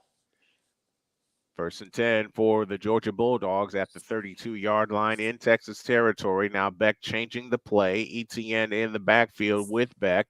He stands to the left of Carson Beck. Receiver left, receiver right. Snap to Beck, looking to throw, and now fires. It's incomplete up the middle as the pressure was coming. And that's the first time tonight, Chris, that pressure was put on Carson Beck. And I was just about to say, Brian, his jersey is a little too clean for my liking. Mm-hmm. Way too clean. He's had forever and a day to throw in that pocket. 2nd down and 10 coming up for the Georgia Bulldogs.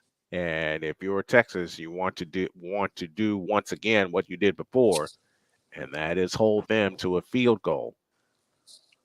Beck 13 of 23. He's thrown the ball 23 times already. Holy cow. 87 yards. He's thrown 2 picks. Hand off to Etienne.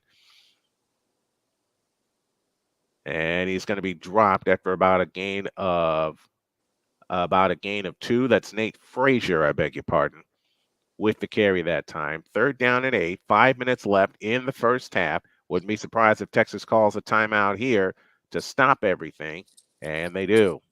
Body language in football tells me everything. And I see Texas defense is gassed. They've had to shoulder a lot of work tonight. And Texas is only going to have 1 timeout remaining for the remainder of the half. So we'll take a break with them. 4:56 remains in the first half. It is Texas 17, and it is Georgia 17, and Texas nothing. Back after this timeout.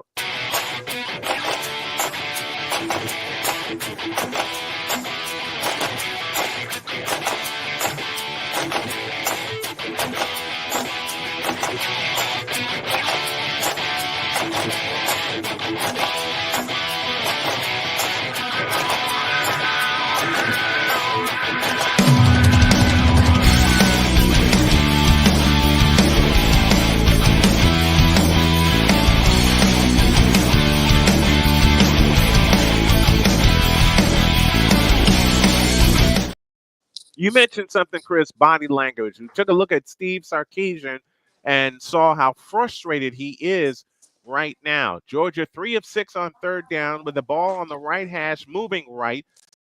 Beck in shotgun formation. Lucky across the formation in motion. Snap to Beck. Looking to throw. Escapes to his right. Throws, and it's incomplete. Intended for Lucky. He's got to bring that in. He doesn't. And they force another fourth down. Yeah, but like I said, Brian, body language truly is everything. Texas looks defeated right now. And They do. Texas looks very defeated right now. They need a spark or something. I wouldn't be surprised if Sark decided to bring in Arch Manning. I wouldn't be surprised. I wouldn't be surprised either. In fact, he may come in on the next drive. The field goal is good. It's 20-0. Ball goes to and through the end zone for a touchback. And as I say that, guess who's coming in? Wow, are we like the psychic hotline tonight? Because we talked about this the last time Texas had the ball, and you posed the question to me: would they go to? You asked me if I would go to Arch Manning and go to the bullpen. Absolutely, I would, because this game is getting out of hand. Yeah, this is the worst I've seen Texas look in 2 years. Seriously. I have not seen Texas look this bad, and now you're going to put the ball in the hands of Arch Manning, the exciting Arch Manning, and on the reverse, the throw is incomplete. Some news from the minor leagues as Droid sends me some sports news. The Kansas City Mavericks led the Wichita Thunder 4-0 in the second and blew that lead by the end of the second. That's a soccer game that's tied heading into the third.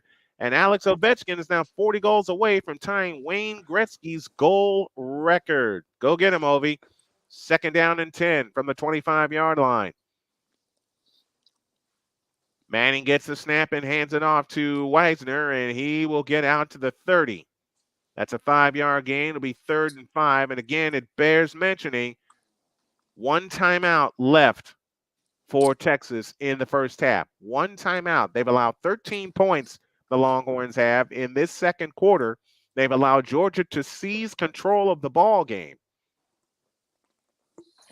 Colorado beats Arizona 34-7 in Tucson, Arizona.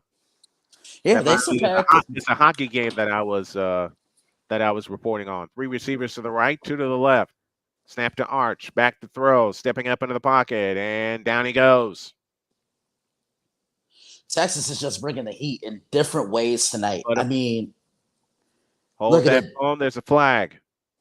Texas is just bringing heat in a variety of ways tonight. Whether it's a 4-man rush, they're bringing a safety, they're bringing a linebacker on a delayed blitz. That was a hockey game I was reporting on, and there is a face mask against Georgia, so that will give Texas a new set of downs. So the Kansas City Mavericks and the Wichita Thunder was a hockey game I was reporting on. Okay. In the ECHL. I mistaked for another sport altogether. Oops. It happens. Look. It happens. Happens to the best of us. Listen, we're not perfect in this industry, Brian. 3:50 left in the half. Snap to Arch. Back to throw. Against pressure. He throws, and it's incomplete. Good grief. Georgia is bringing a whole bunch of heat. In a variety of different ways, too. They're bringing guys up the A-gap, man. There's a name that you haven't really heard much of tonight. Gunnar Helm. Gunnar Helm. He's caught one pass so far tonight, and that came in the first quarter off the hands of Ewers. Yeah. 2nd and 10 from the Texas 45-yard line, and a flag flies. And I think this is going to be false start on Texas. Again, I bring up something you've talked about before, which is body language. It is indeed a false start against Texas.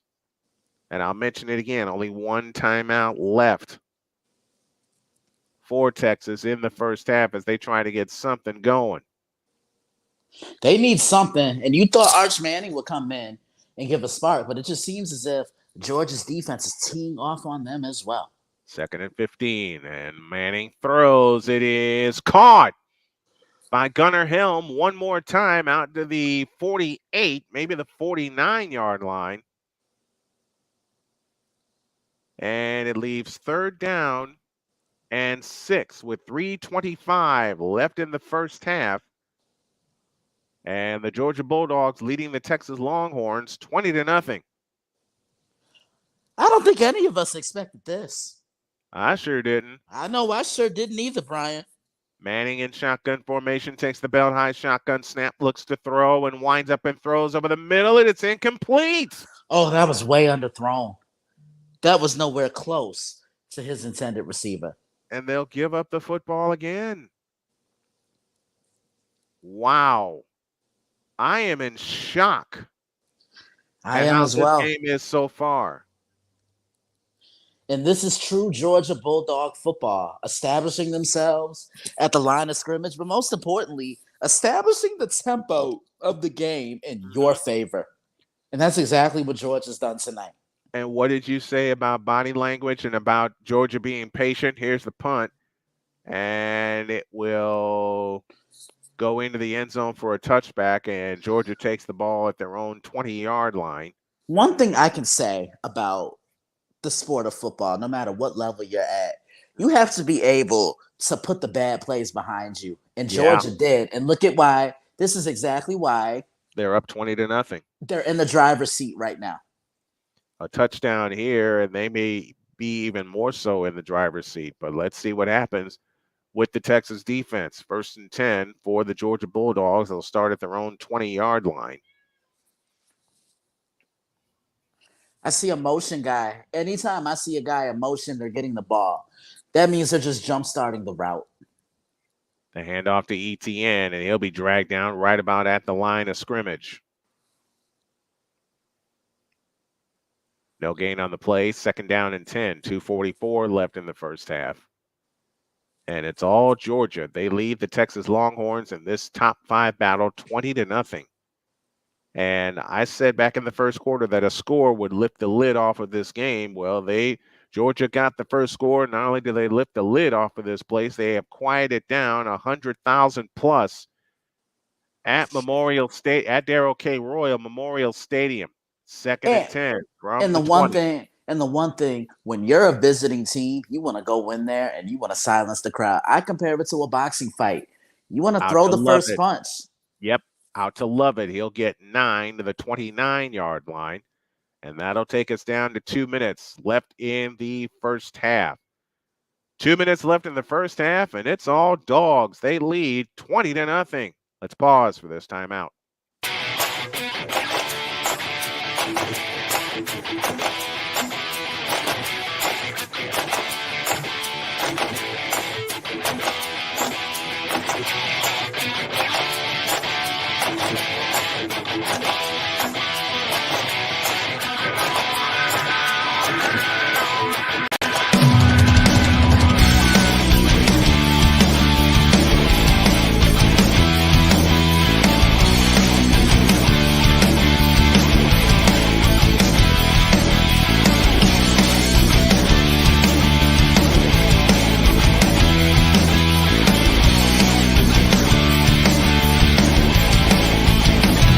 Join the transporter to Hades. Your butt and gut becomes one.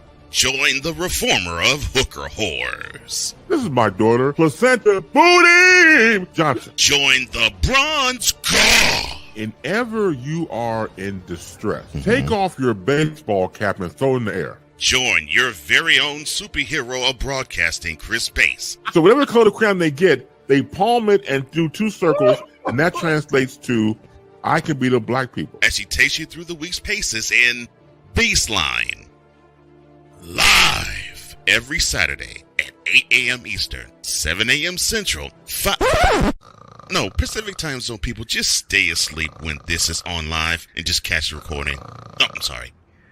Exclusively on the Chris Bass YouTube channel.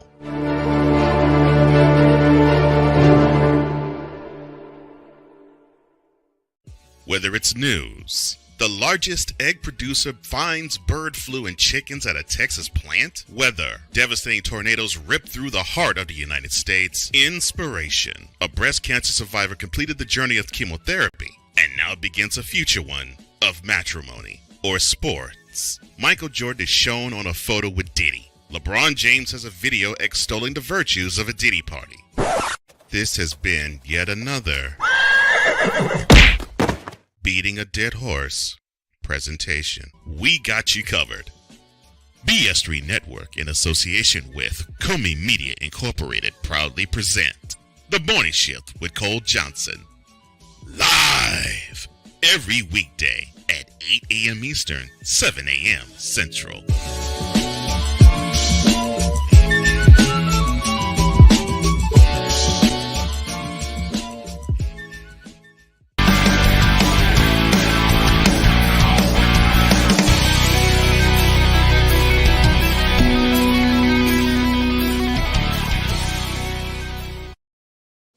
Coming up at halftime, it is the SeatGeek halftime report brought to you by SeatGeek. Use the code Snowman to get $20 off of your first purchase. That's only through the power of SeatGeek, where fans can fan.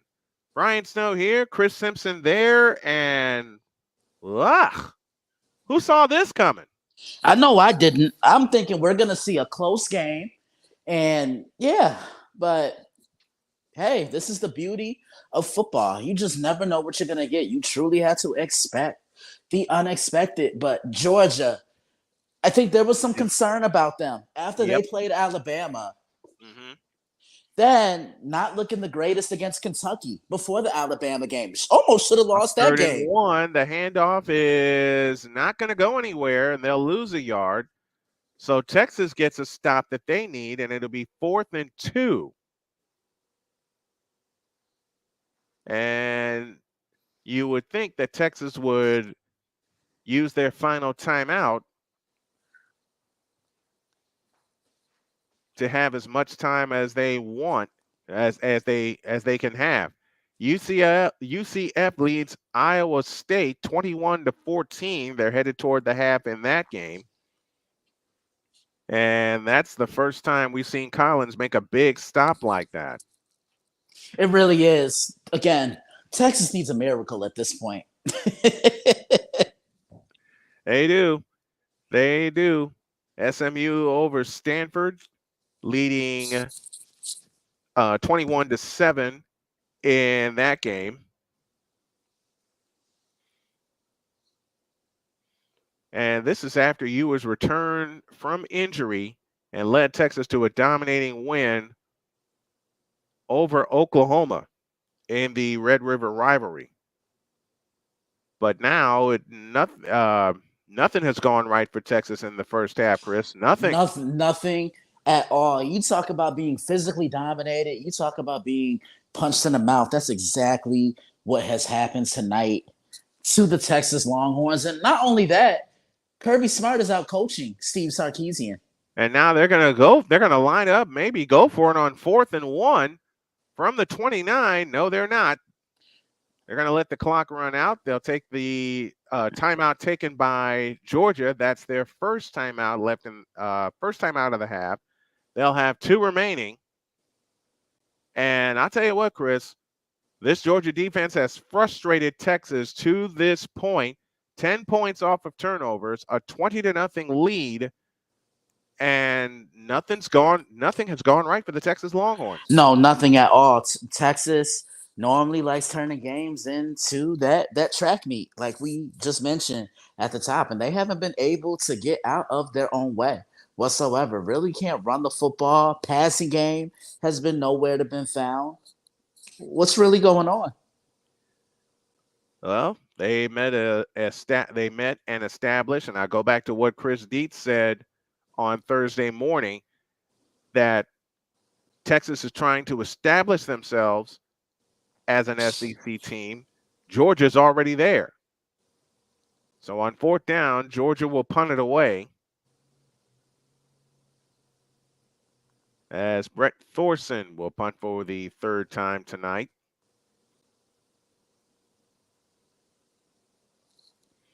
And here it is.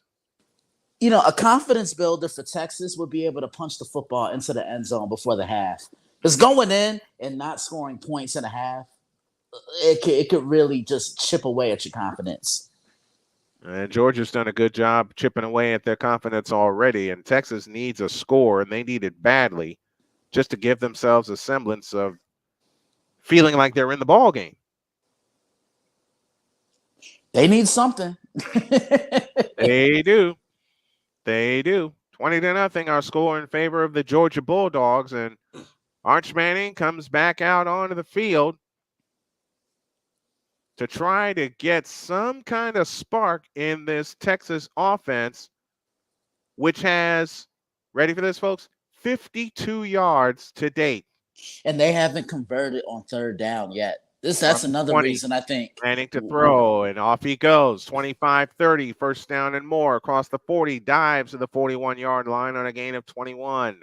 And Brian, they haven't been able to convert on third down either. I think they're 0 for 7 or something. Minute and a half of the half, 20-0 in favor of the Georgia Bulldogs. Longhorns have the ball moving left. Snap to Manning. He throws. It is caught by Jaden Blue, making his first appearance of the ball game tonight. 1:15 left in the first half. Texas ball down 20. Second down and 7 after a 3-yard completion. Snap to Manning. Back to throw. Looking. Steps up. Flares it out to Jaden Blue again. And Blue's going to have the first down as he gets into Georgia territory. There's a big completion for him. Yeah, you're seeing Texas slowly but surely try to move the ball on this drive. Haven't really had much success. Didn't have it with Ewers when he was on the field. Now they're getting that from Arch Manning. The last thing Texas needs right now is a setback of any kind, be it via penalty or via sack. Or a turnover. They definitely do not need a turnover. That's the last thing they need. Back to throw is Manning. Escapes to his right, and down he goes. There you go. There's your sack right there. Wait, was that ball fumbled? Jalen Walker. I think that ball was fumbled. This might be Texas football. Georgia's football. Excuse me. Well, let's find out. They're quickly back up to the line. Snap to Manning. Looking to throw. That ball is picked. Wow. Did he pick it? I think he did. Jalen Walker picked it. Wow, that's just the athletic strength of Jalen Walker on display. Unreal. He did pick it.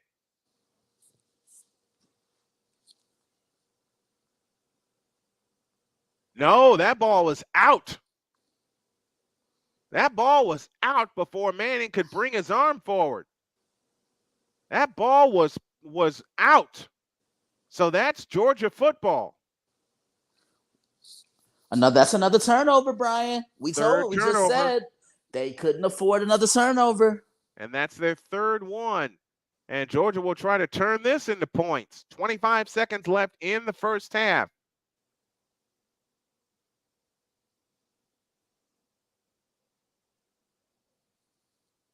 Unbelievable. 5 combined turnovers between these two teams as Beck has it back in the gun. On first down, Beck to throw to the sidelines. It is caught. And the clock will run. And timeout called by Georgia. Arian Smith, the receiver that time. It's a gain of 4 to be second down and 6 with 17 seconds left in the first half. Just an absolutely dominant performance from Georgia in this second half. Like I said, man, oh man, I haven't seen Georgia look this locked in since the Clemson game. And they have struggled since the Clemson game. I mean, they barely beat Kentucky in a game that they should have lost at Commonwealth Stadium in Lexington, but they won that game. They nearly came all the way back to beat Alabama in their only loss of the season. And now Georgia looks like themselves again. They really do. I'm just at a loss for words from what I've seen in this first half. Oh my. You talk about a perfect half of football. After Georgia executed those turnovers, they flipped the page and just said, look, let's get back to what we do best. Let's play downhill, And half their points have come off turnovers. That pass is deflected and incomplete. It'll be 3rd and 6. Wow, was all I can say. With 12 seconds left in the first half. So Georgia's thinking they got 3 in their back pocket already. But if you're Georgia, you want to deliver the knockout punch right now. Got to do something. And Texas has got to get the ball back some kind of way and get some kind of momentum. And they're not getting it. At all. They are not getting it. 3rd and 6. Beck out of the shotgun, takes the belt high snap, and it is caught and down right there. And I think Georgia will use their final timeout. They will, with 2 seconds left in the first half, and they'll try to tack on 3 more. This has been all Georgia since those 2 early turnovers. And we talked about it, Chris. It looked like Georgia was going to have some difficulty coming out of the gate, and they did. The problem was Texas got 2 takeaways and could not score. No, they couldn't. And what about Georgia's defense? I mean, I can't stress it enough. I'm a former defensive player, so anytime I see defense being played at the highest level, I love to watch it. You know, it's exciting to see. Yep. And not only that, Texas just hasn't been able to get into a rhythm. They've been able to move the football down on everybody this year. Even went into the big house. This is a 44-yard field goal attempt from the left hash. Angle to the right. Carson Beck will put it down. It's back. It's down. And it's through. And, folks, we're going to tell you something that I don't think any of us expected. At halftime, it is Georgia 23 and Texas nothing. Unreal. We're going to take an extended break, and when we come back, Chris and I will break the first half down. Your score at the end of the first half, it is Georgia 23 and Texas nothing. This is College Football Now, Primetime on Snowman Multimedia.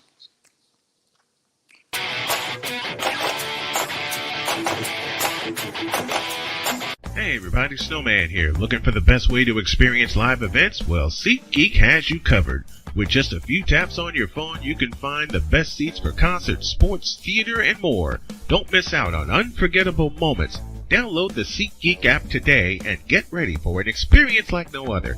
Each ticket is vetted for authenticity and ranked on a 1 to 10 scale. And right now, if you sign up and use the code Snowman, you will get $20 off of your first purchase. That's only through the power of SeatGeek, where fans can fan.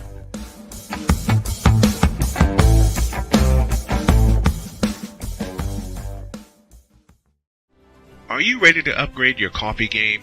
Prepare for an invasion of flavor with Invader Coffee. It's the caffeinated elixir that fuels champions, the blend that pushes boundaries. Whether you're battling deadlines or exploring uncharted territories, Invader Coffee has your back. Join the invasion at invadercoffee.com and taste the difference for yourself. Use the code Snowman for 15% off your first order. Invader Coffee, veteran owned.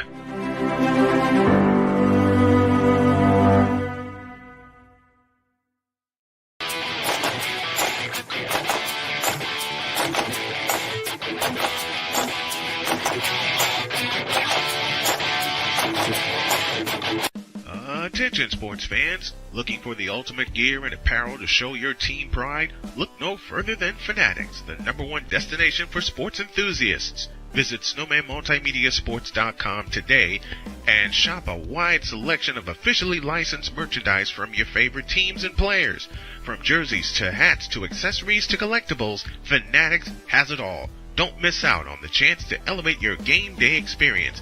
Head over to snowmanmultimediasports.com/fanatics and gear up like a true fan with Fanatics. Officially licensed everything.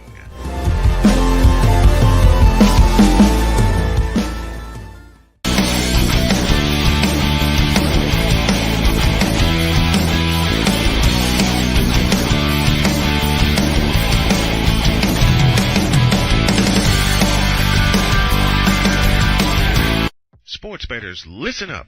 Your favorite sportsbook, BetUS.com, is back and in our 30th year of action.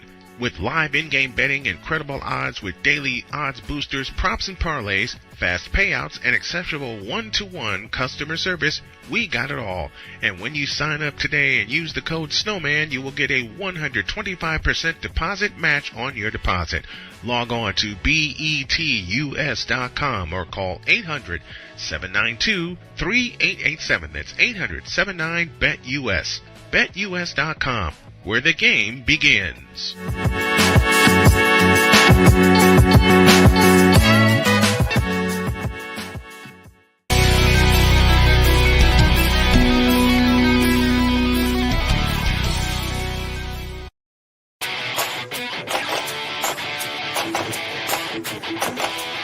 Hey everybody, Snowman here. Looking for the best way to experience live events? Well, SeatGeek has you covered. With just a few taps on your phone, you can find the best seats for concerts, sports, theater, and more. Don't miss out on unforgettable moments. Download the SeatGeek app today and get ready for an experience like no other. Each ticket is vetted for authenticity and ranked on a 1 to 10 scale. And right now, if you sign up and use the code SNOWMAN, you will get $20 off of your first purchase. That's only through the power of SeatGeek, where fans can fan.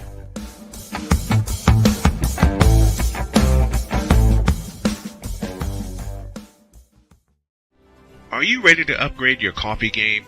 Prepare for an invasion of flavor with Invader Coffee. It's the caffeinated elixir that fuels champions, the blend that pushes boundaries.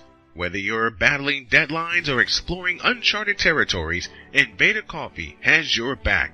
Join the invasion at invadercoffee.com and taste the difference for yourself. Use the code SNOWMAN for 15% off your first order. Invader Coffee, veteran owned.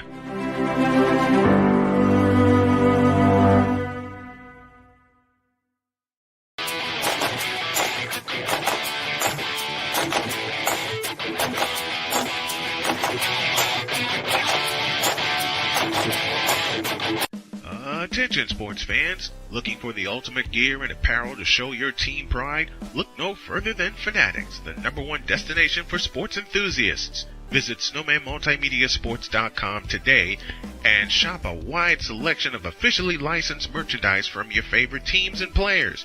From jerseys to hats to accessories to collectibles, Fanatics has it all. Don't miss out on the chance to elevate your game day experience. Head over to snowmanmultimediasports.com/fanatics and gear up like a true fan with Fanatics. Officially licensed everything.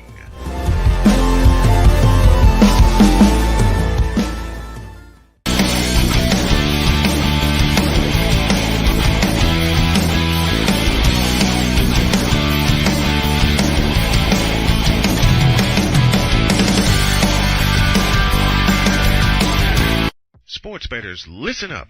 Your favorite sportsbook, BetUS.com, is back and in our 30th year of action. With live in-game betting, incredible odds with daily odds boosters, props and parlays, fast payouts, and exceptional one-to-one customer service, we got it all.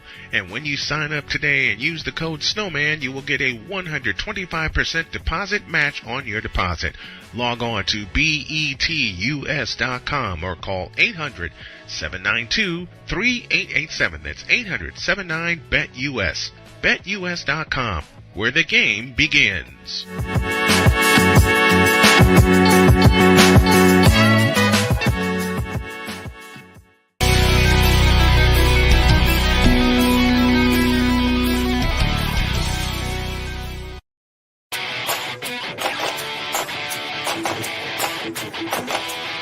Hey everybody, Snowman here. Looking for the best way to experience live events? Well, SeatGeek has you covered. With just a few taps on your phone, you can find the best seats for concerts, sports, theater, and more. Don't miss out on unforgettable moments. Download the SeatGeek app today and get ready for an experience like no other. Each ticket is vetted for authenticity and ranked on a 1 to 10 scale. And right now, if you sign up and use the code SNOWMAN, you will get $20 off of your first purchase. That's only through the power of SeatGeek, where fans can fan.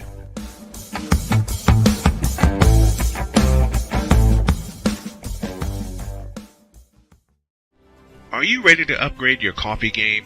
Prepare for an invasion of flavor with Invader Coffee. It's the caffeinated elixir that fuels champions, the blend that pushes boundaries. Whether you're battling deadlines or exploring uncharted territories, Invader Coffee has your back. Join the invasion at invadercoffee.com and taste the difference for yourself. Use the code SNOWMAN for 15% off your first order. Invader Coffee, veteran owned.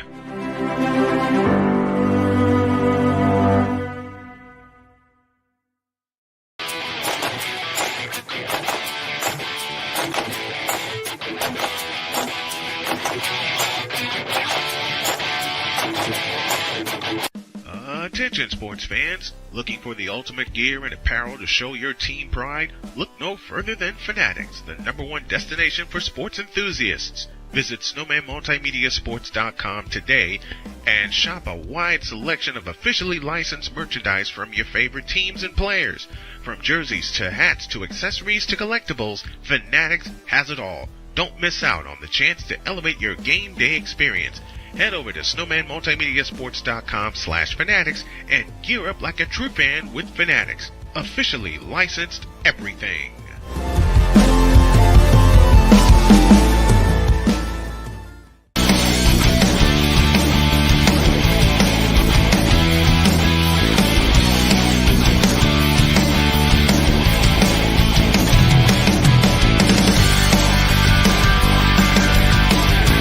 Sports bettors, listen up. Your favorite sportsbook, BetUS.com, is back and in our 30th year of action. With live in-game betting, incredible odds with daily odds boosters, props and parlays, fast payouts, and exceptional one-to-one customer service, we got it all. And when you sign up today and use the code SNOWMAN, you will get a 125% deposit match on your deposit. Log on to betus.com or call 800-792-3887. That's 800-79-BET-US. BetUS.com, where the game begins.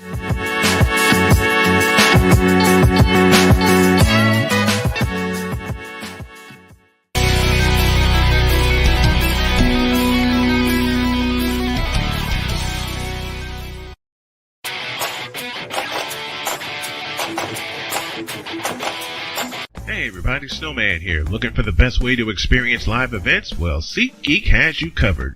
With just a few taps on your phone, you can find the best seats for concerts, sports, theater, and more. Don't miss out on unforgettable moments. Download the SeatGeek app today and get ready for an experience like no other.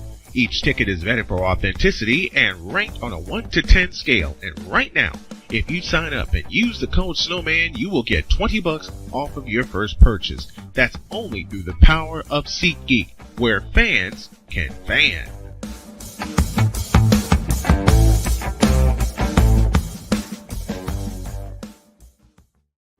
Are you ready to upgrade your coffee game? Prepare for an invasion of flavor with Invader Coffee. It's the caffeinated elixir that fuels champions, the blend that pushes boundaries. Whether you're battling deadlines or exploring uncharted territories, Invader Coffee has your back. Join the invasion at invadercoffee.com and taste the difference for yourself. Use the code SNOWMAN for 15% off your first order. Invader Coffee, veteran owned.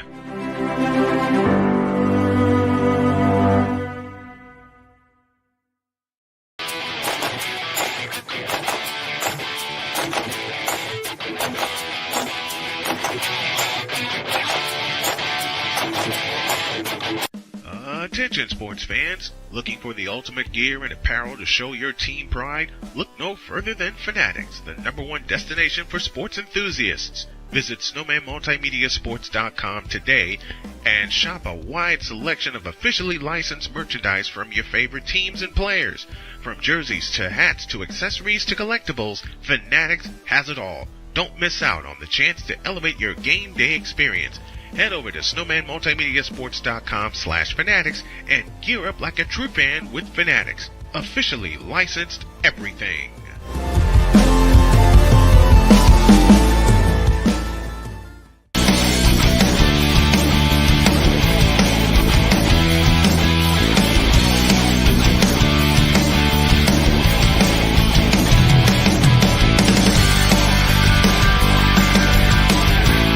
Sports bettors, listen up.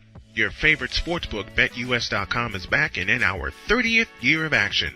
With live in-game betting, incredible odds with daily odds boosters, props and parlays, fast payouts, and exceptional one-to-one customer service, we got it all. And when you sign up today and use the code SNOWMAN, you will get a 125% deposit match on your deposit. Log on to betus.com or call 800-792-3887. That's 800-79-BET-US. BetUS.com, where the game begins.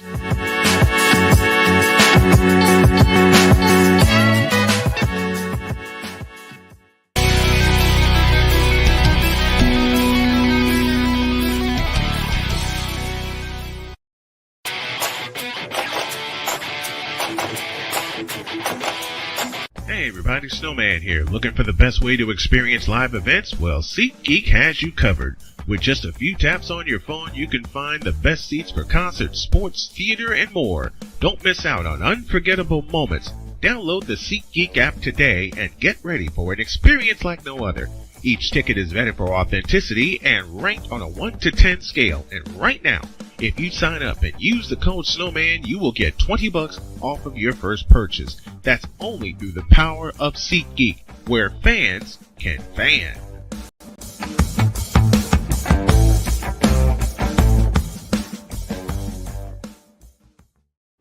Are you ready to upgrade your coffee game? Prepare for an invasion of flavor with Invader Coffee.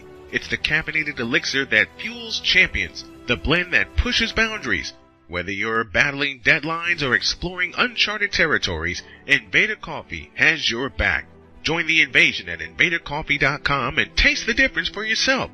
Use the code SNOWMAN for 15% off your first order. Invader Coffee, veteran owned.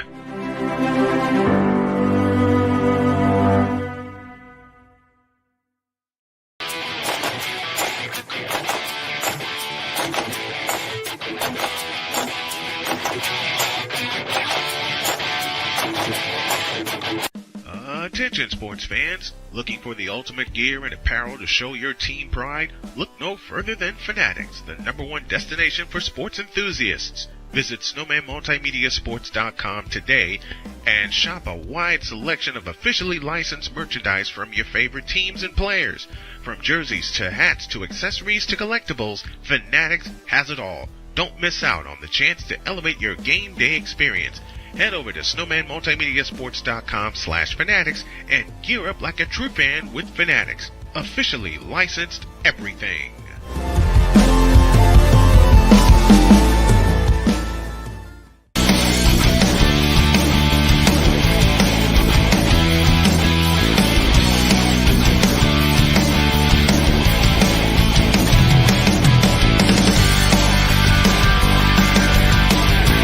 Sports bettors, listen up.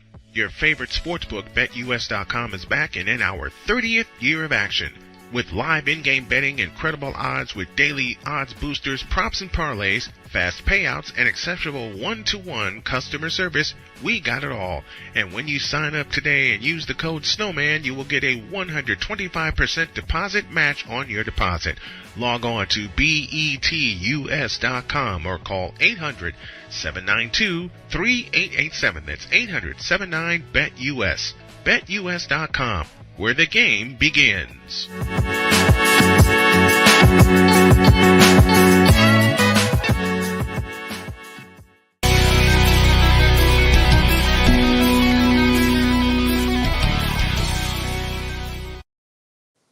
Welcome back. We get you ready for the third quarter of tonight's game between the Texas Longhorns and the Georgia Bulldogs, and it's all dogs. They lead 23-0. My partner Chris Simpson will get you ready for the third quarter with the keys to the second half for both teams. Man, Texas, they need some type of spark. They got to try and do something. They gotta get Helm involved a little bit more. And it just seems like Isaiah Bond has been nowhere to be found. Georgia's really done a great job of taking him away, and they got to get pressure on Carson Beck. Carson Beck has had too clean of a jersey, and can I just tip my cap to Carson because he really took that first half, those 2 interceptions, and it's like it never happened. looks like a completely different quarterback. And Georgia can't let their foot off the gas. But normally, Kirby Smart is that great of a coach. He's not going to allow his team to take their foot off the gas. This is a completely new ball game now in the second half, Brian. Those are your keys to the second half, presented by Fanatics, officially licensed everything.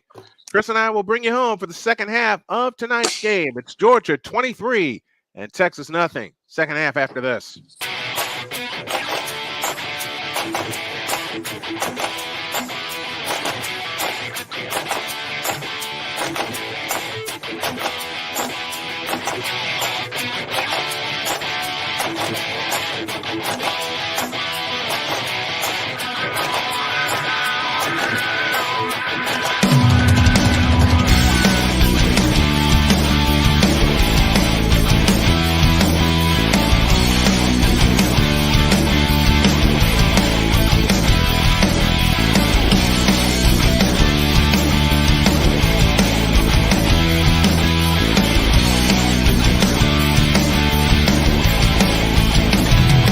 Sports bettors, listen up. Your favorite sportsbook, BetUS.com, is back and in our 30th year of action. With live in-game betting, incredible odds with daily odds boosters, props and parlays, fast payouts, and exceptional one-to-one customer service, we got it all.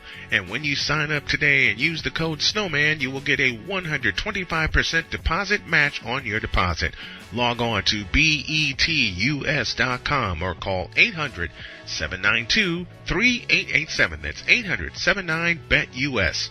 BetUS.com, where the game begins.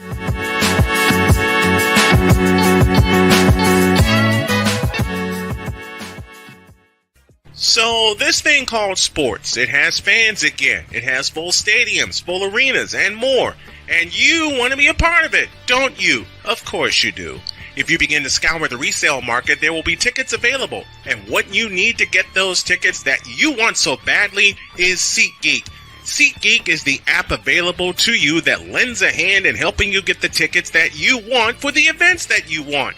SeatGeek rates the tickets on a 1 to 10 scale, and the best part is the tickets are vetted for authenticity, so you know what you are getting and you know you are not getting scammed. And now you can save even more by using the code SNOWMAN and getting $20 off with your very first purchase. Yes, you can do all of that with the power of SeatGeek, helping you get to the games that you want, so you fans can fan. So let's all fan.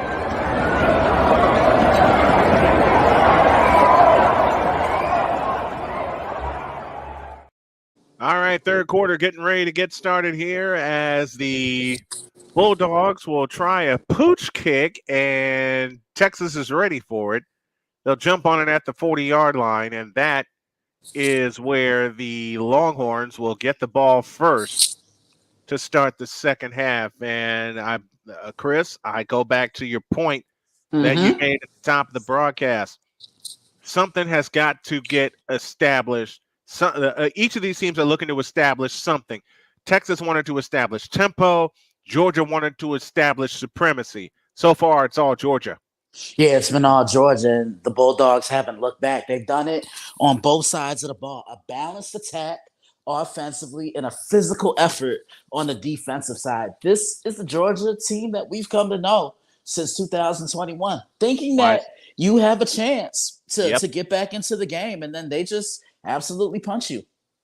Wisener with the carry on first down. He'll get about 3. It'll be second down and 7 from that point. 14:35 and counting. Left in the third quarter. The handoff to Wisener again, this time running off right tackle, and Wisener is only going to get a couple more. Texas is trying to get back in this ball game the best way they know how. They're going with Ewers to start the second half. 38 total yards in the first half of the game. We got our buddy Droy keeping us up with the scores.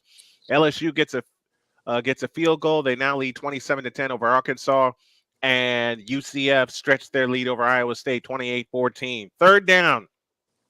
Big one coming up for Quinn Ewers and company. 2 receivers out to the left and 2 to the right. Wisener in the backfield along with Ewers, stands to the right of Ewers, takes the belt high shotgun snap, flip to Wisener, running off right tackle, and it looks like he's going to be short. No, I think he may have gotten that He's short. potentially. He's short. I'm looking at the spot. Yeah, looking at He's that short. angle. Yeah. Didn't think he would be, but he is short, and that's a good spot. Texas needs to do something to get this crowd back into the game. This is one of the loudest stadiums in college football, and Georgia's just come in and silence it. You know someone who needs to touch the ball right now? That's Ryan Wingo. It's 4th and 1. Texas is going to keep their offense out on the field. Wouldn't be surprised if Wingo gets the touch here. As Ewers waits in shotgun formation. On the reverse comes Wingo, just like I thought. And Wingo's going to pick up the first down, getting inside the 40, down to the 38. Love the innovation of that play call right there. Just finding a hole in the Georgia defense and capitalizing upon it. Now you have that first down. You got your initial first down and a half out of the way, and it took you a while in the first half to get you that initial first down. Now Texas needs to take a shot. And they need to take a shot downfield, and they need to do it right now. From the 39-yard line, 1st and 10 for the Longhorns with the ball on the left hash, angle to the right, 2 receivers out to the right, lone slot to the left. Back to throw is Ewers, winds up, throws, it's caught. First down and more. Down to Matthew Golden to the 15-yard line. And, boy, that is a big completion. 28 yards and a first down for Texas. This is the tempo that the Texas Longhorns have needed. Look, just found Bolden in the middle. One-on-one, no safety help over the top. Now let's see what they do here on first down. And they hand it to Wisner, and Wisner is going to lose a couple. And we get a flag down in the process. This may be against Georgia. If there's one thing about Georgia in the Kirby Smart era, they will let teams back into the ball game, and with that face mask, they'll move it up even closer.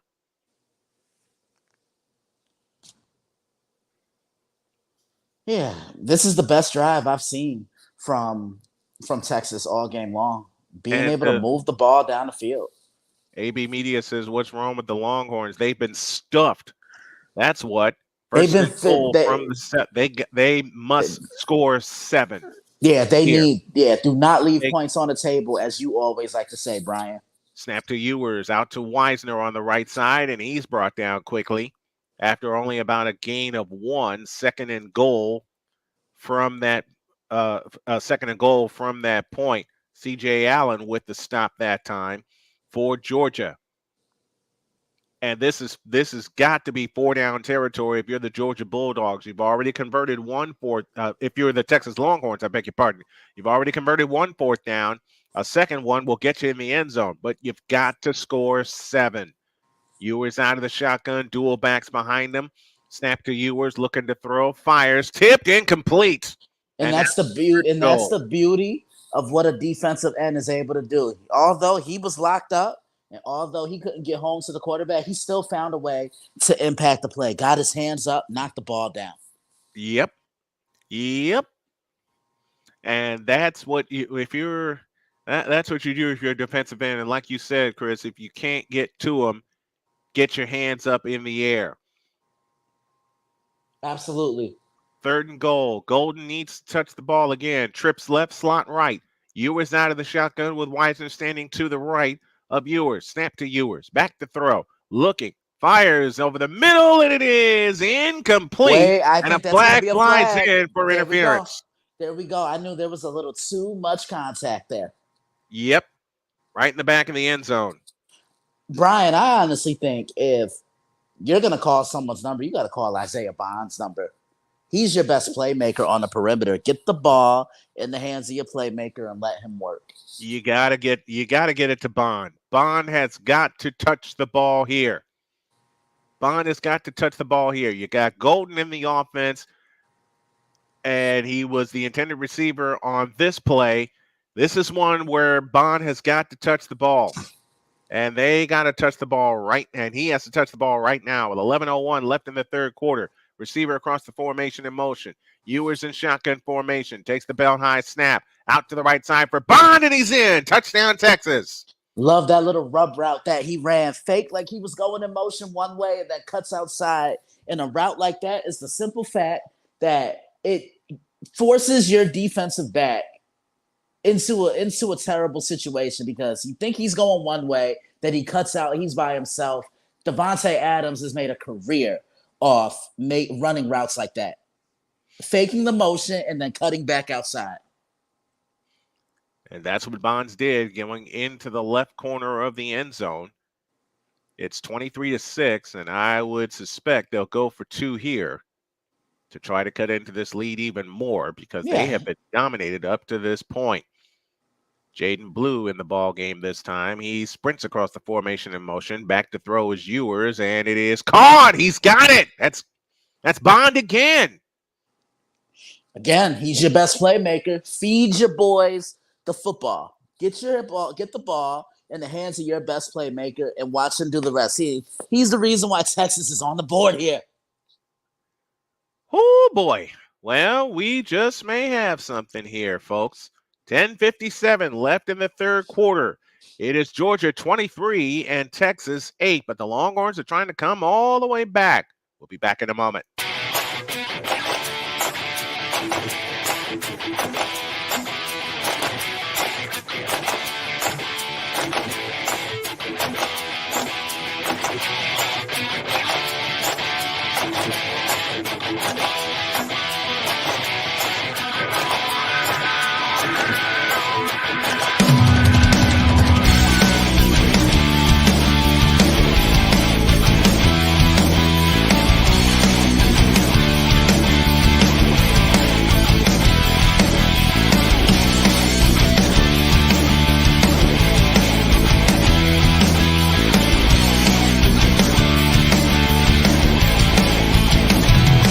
Sports bettors, listen up.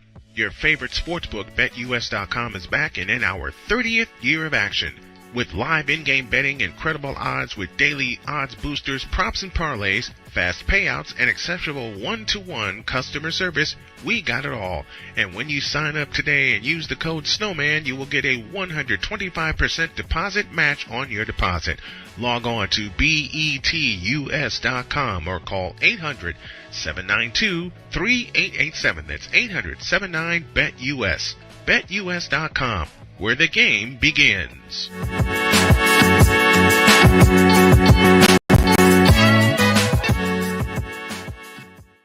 So this thing called sports, it has fans again. It has full stadiums, full arenas, and more. And you want to be a part of it, don't you? Of course you do. If you begin to scour the resale market, there will be tickets available. And what you need to get those tickets that you want so badly is SeatGeek. SeatGeek is the app available to you that lends a hand in helping you get the tickets that you want for the events that you want. SeatGeek rates the tickets on a 1 to 10 scale, and the best part is the tickets are vetted for authenticity, so you know what you are getting and you know you are not getting scammed.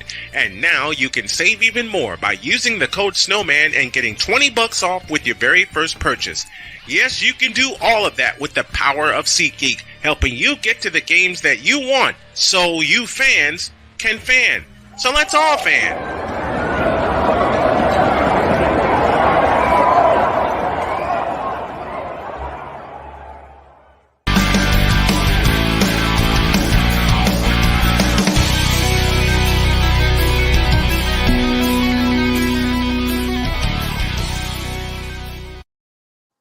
Final coming in from Droid Central as Vanderbilt has beaten Ball State 24-14, and an Iowa State touchdown by Rocco Beck brings them one score closer.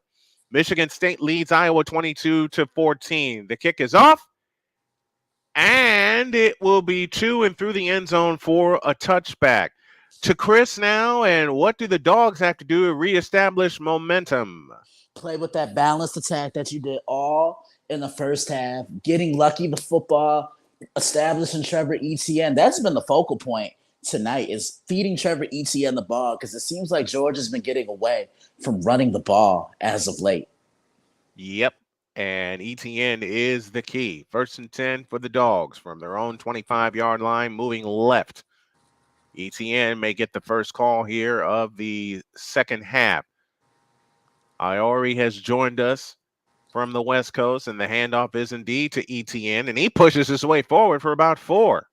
Yeah, this is what Georgia's been doing all game long. just manhandling people at the line of scrimmage up front. This is Bulldogs football. This is their bread and butter. They want to have that strong offensive line, and they want to run the football. Let's take a look ahead. If Texas gets a stop, how big will a stop and score be for them? But they got to get the first part of. Let's take care of the first part of it here. Let's see if Texas can get a stop. 2nd down and 4 from the 29-yard line. Back in shotgun formation. ETN stands to his left. 2 receivers left. Lone slot to the right. ETN has it again. This time running off left tackle, and he is going to get a couple. And now a big 3rd down coming up for the Georgia Bulldogs. Why is this a big 3rd down? Because you want to reestablish dominance in this game with almost 5 minutes gone in the 3rd quarter. And what a stop can do, along with the score from Texas, momentum will be shifted in their favor. 3rd and 3 for the Georgia Bulldogs at the 32-yard line. Arian Smith in motion. Beck takes the belt high shotgun snap, gets it to Arian Smith. He's got the 1st down across the 35 to the 38-yard line. Pick up a 5, 1st down Dogs. What a play. Wow. And that was a quick pass. Arian Smith was the receiver. That was a very quick pass. And again, it's the 3rd or 4th time they've run that quick tunnel screen to get some quick yards, especially on 3rd down. 1st and 10 for the Dogs. They have it at their own 37-yard line, moving left. Beck in shotgun formation, the fake to ETN. Beck rolls out to his right, looking to throw. Beck steps up, and now he'll dive for a loss of 1. See, Texas is crowding the line of scrimmage, loading that box. This is where Carson Beck needs to take advantage of play action. They had it there, but everybody was in the zone where Beck wanted to throw it. He wanted to go deep, but unfortunately, no one came over. No one came open. Southern Miss gets a touchdown, and Arkansas State leads 41-28 over Southern Mississippi. We'll keep our eye on that game. From the right hash on 2nd down. Back to throw is Beck. He fires incomplete. Now it's 3rd and 12. And the Texas defense is starting to rise, Chris. Yep, they are. This is what they needed. And if they can get a stop here, who knows what could happen. Looking for Bell. That was nearly picked off as well. Yeah, it was. And if that had happened, oh my goodness, that place would have erupted. 3rd and 12 for the Georgia Bulldogs from their own 35-yard line, moving left. Beck in shotgun formation, takes the belt high shotgun snap, looks to throw, winds up and fires. It is incomplete. And Texas gets the stop that they want. Texas gets the stop that they needed. Now they have a chance to make it a 1-possession game, but again, with them getting the ball back, they cannot leave any points on the board. They got 8 last time. They may need to get 8 again. They need something because if they can do that, like I said, momentum will definitely be in their favor. There's a score we forgot to mention earlier today. Miami puts up 52 on Louisville and beats them 52-45. Here's the punt. And it's going to be taken in at the 10, dropped at the 8, but a flag flies in also. This might be holding on Texas.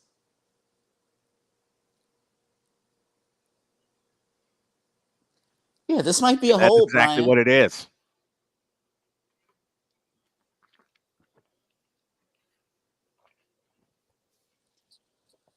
What have we been saying about these penalties all night? They're drive killers. They really are. So now Texas will start way back at their own 3-yard line. And we have time on the field. 8:08 left in the 3rd. Longhorns have the ball back, trailing 23-8. Back after this.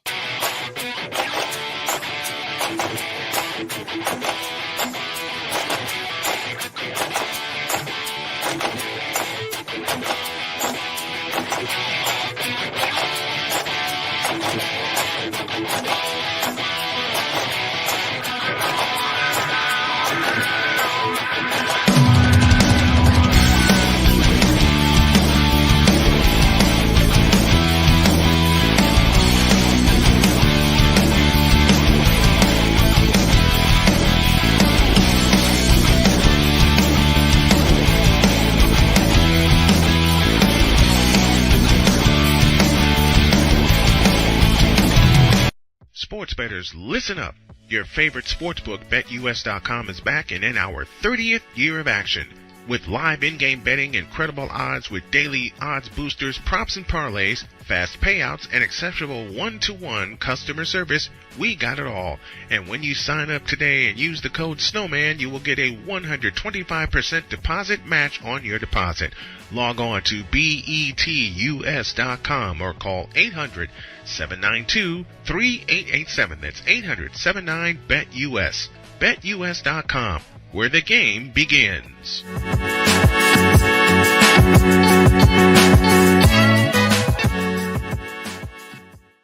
So this thing called sports, it has fans again. It has full stadiums, full arenas, and more.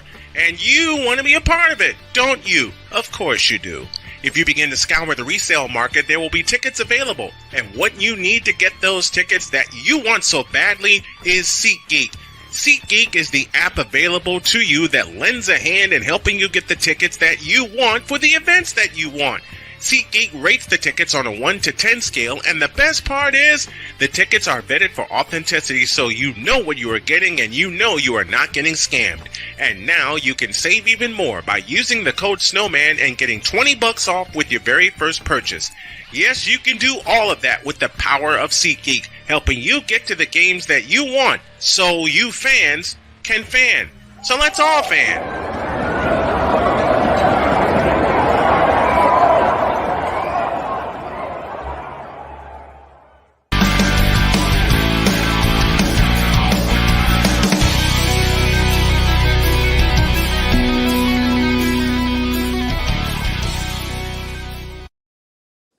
In CFL action, the Montreal Alouettes are getting bludgeoned by the BC Lions. That scored 27-3, and they're in the fourth quarter of that game. ALCS update, they're in the bottom of the sixth. The Yankees have now tied the Cleveland Indians at 2 apiece. Thank you, Giancarlo Stanton, with a 2-run homer to tie that game. Stanford gets a field goal by Emmett Kenny from 42 yards. SMU still leads that game 31-10.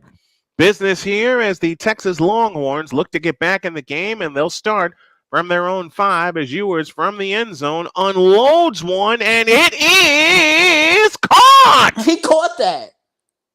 And that's the smallest guy on the field, Brian. But what do we always say? It's not the size of the dog in a fight. It's the size of the fight in the dog, baby. 34-yard gain to the 39, and Texas is on the move again. Bolden this time comes to the right, slot left. Handoff, fake to Weisner. Out this time to the tight end across the 40 to the 42-yard line. Gain of 3, second down and 7 from that point. Holy cow, what a catch. Juan Davis with the catch that time for Texas, and we have a Georgia injury, and it looks like it's C.J. Allen.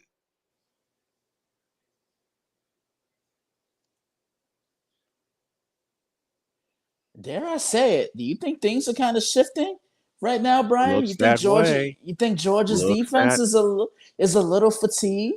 Looks that way. They have Texas has 80 yards so far in the second half. And make no mistake about it, Texas wants to hold on to that number 1 ranking. Georgia wants it back. And just think about what a win would do for the Texas Longhorns. You're the new guys in the SEC. This has been an Alabama, Georgia, and LSU ran conference for so long. And why wouldn't they want to say, hey, look, we're the big dogs in town now?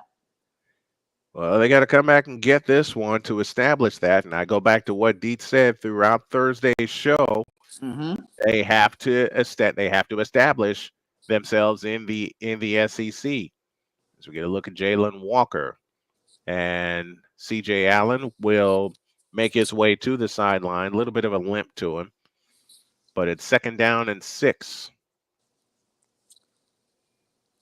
for the Texas Longhorns. And boy, do they need another score here. 7:24 left in the third quarter. They'll operate out of the pistol. Juan Davis, the tight end, from left to right, now back to the left, turn around, hand off to Wisner, and he's got the first down and more down to the Georgia 47-yard line. Again, running into the teeth of that defense once again. You've said it all night, partner. Running into the teeth of the defense. Into the teeth of the defense. That's what Georgia did in the first half, and that is what Texas is doing now. 1st and 10, 6:48 left, third quarter. 23-8, Georgia with the lead. Texas the ball. Double backs this time, slot left, slot right. And anytime you see a double back formation, that means one thing. They want to run the football. And Wisner does just that. He'll pick up 4. It'll be 2nd down and 6. Wisner, 12 carries, 45 yards. He's been a workhorse tonight. May not seem like it, but anytime he's been asked to do something with the football, he's delivered. Now you want to get Jaden Blue involved in the offense. You didn't start him, but you want him involved. You want that double back threat there for him. The turn and the fake. Ewers to throw. Out to Blue. Inside the 45. Inside the 40. Down to the 35-yard line. And another first down for the Texas Longhorns. And here they come. And this is the Texas offense we've seen throughout the year. Moving the ball down the field at their own pace. Here they come. Here come the Texas Longhorns. And they want to establish the pace. They want to really establish the pace. They have 102 yards in this third quarter. We played 10 minutes into the third quarter. Ewers out of the shotgun. Jaden Blue deep to the right. Now reverses field. And back to throw is Ewers, looking to throw out to Blue. It's incomplete. It'll be 2nd and 10 from that point. And I think this time you may see Wisner again try to reestablish the running game for the Texas Longhorns. If I'm Texas, I try to get Wisner the ball in the passing game.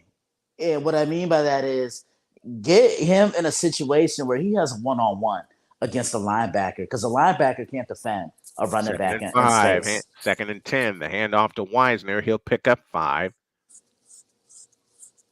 It'll be 3rd and 5. And if there was ever a play of the game for the Texas Longhorns, this is it.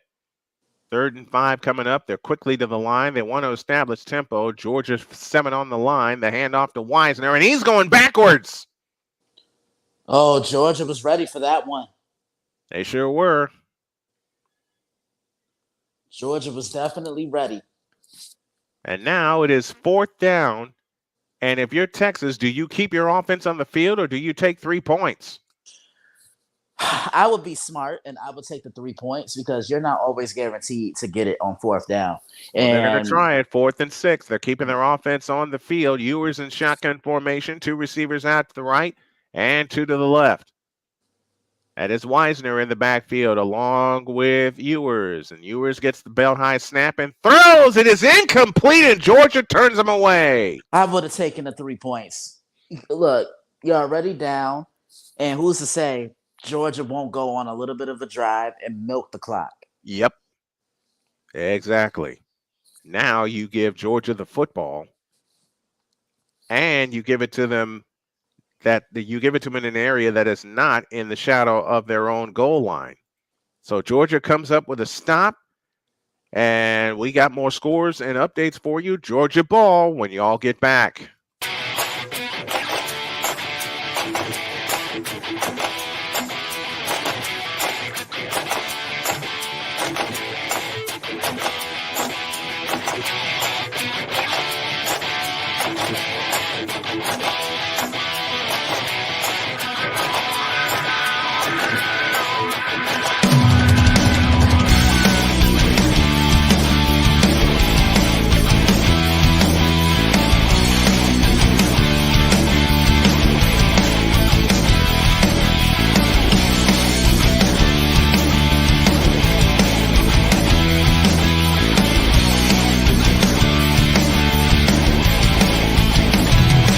Sports bettors, listen up. Your favorite sportsbook, BetUS.com, is back and in our 30th year of action. With live in-game betting, incredible odds with daily odds boosters, props and parlays, fast payouts, and exceptional one-to-one customer service, we got it all. And when you sign up today and use the code SNOWMAN, you will get a 125% deposit match on your deposit. Log on to betus.com or call 800-792-3887. That's 800-79-BET-US. BetUS.com, where the game begins.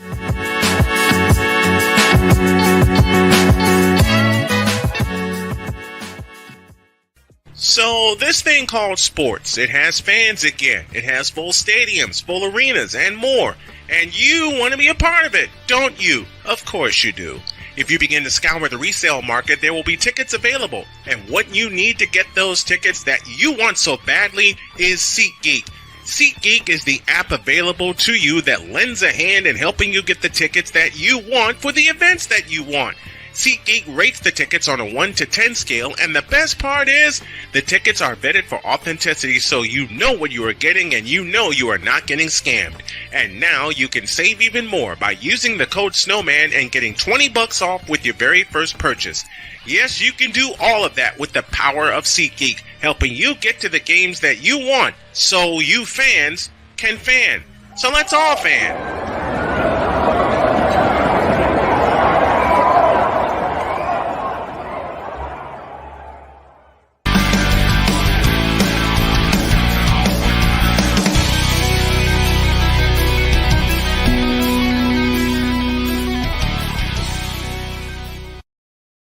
Caleb Johnson with a 75-yard touchdown run, and Iowa creeps even closer to Michigan State. That score now 25-20.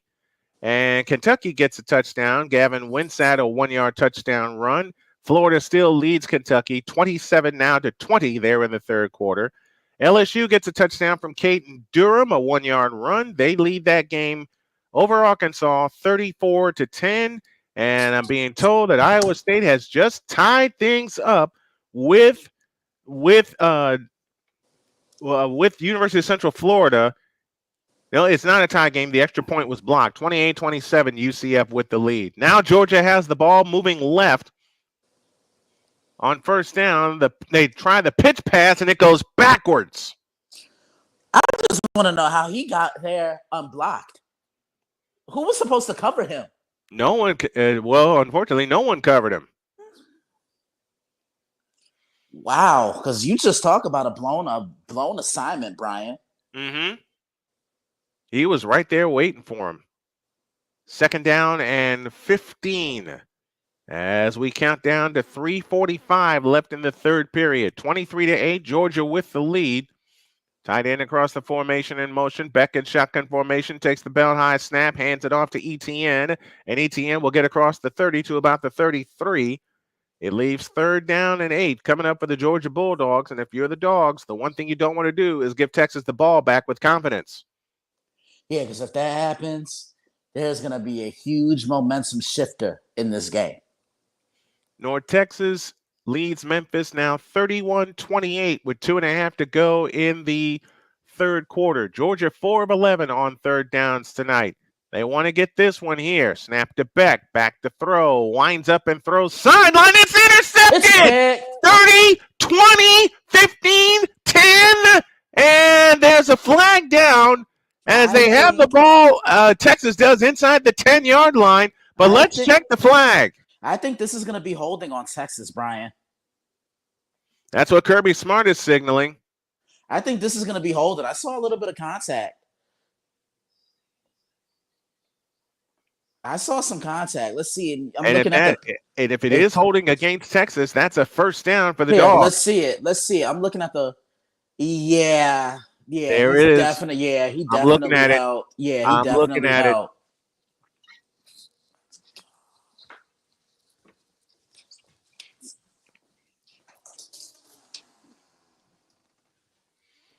Oh wow. So that wipes out a Jahadi Barron interception down to the Georgia 9. Interference is the call. And the ball is instead moved out to the Georgia 47-yard line. Wait, Kansas State is looks like there's gonna be a delay in this game, Brian. It's getting ugly. It's getting ugly. It's very ugly. And this is the one thing you don't want to see in a sport. Not this. Not this. You see, Sark right here is trying to keep the composure of the fans.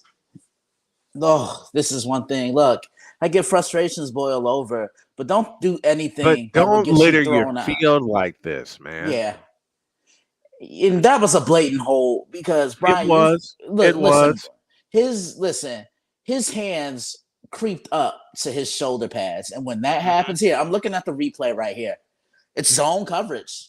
And boom. Yeah, it's definitely a hold. Made contact. It's definitely a hold. Once those shoulder pads leave the inside of once those hands leave the inside of the shoulder pad, it's a hold. It's going to get called every single time. And now the field is being cleared. It's one thing you just don't want to see. You don't want to. Well, the field is not being clear. There's just a whole bunch of Texas assistants that are getting on the field and getting everything calmed down, getting the garbage out of the end zone. And I love what Sarkisian is doing and telling the fans to back off. Yeah, and be composed. Show some class. Exactly. I mean, this has been a great game so far. You got 2 top 5 teams. You don't want the fans ruining it by throwing crap on the field.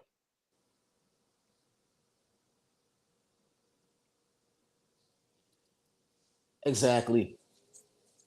See, the refs are over here trying to communicate, Brian. Mm-hmm. So Jahadi Brown's interception is wiped out. And that interference will make it 1st and 10. And if there wasn't a hold, Georgia Bulldogs. And if there wasn't a hold, it was interference. Interference was the call. No, it was definitely a hold. It was. I wouldn't say it was interference. Well, the official call is pass interference. Yeah. And that's a 1st down to the Georgia 44-yard line. A lot of confusion here. You see Kirby asking, okay, what's really going on? Exactly. Sark doesn't look at it. And look, I think all of us have been Steve Sarkisian in frustrating moments. Did you see his face? Oh, yeah. Oh, yeah. Got the numbers here in front of me, and it's not been a good offensive show, if you want to think about it honestly, for both teams. But no, it really hasn't. 180 yards for Georgia, 145 for Texas, but 3 big turnovers turned into 13 points.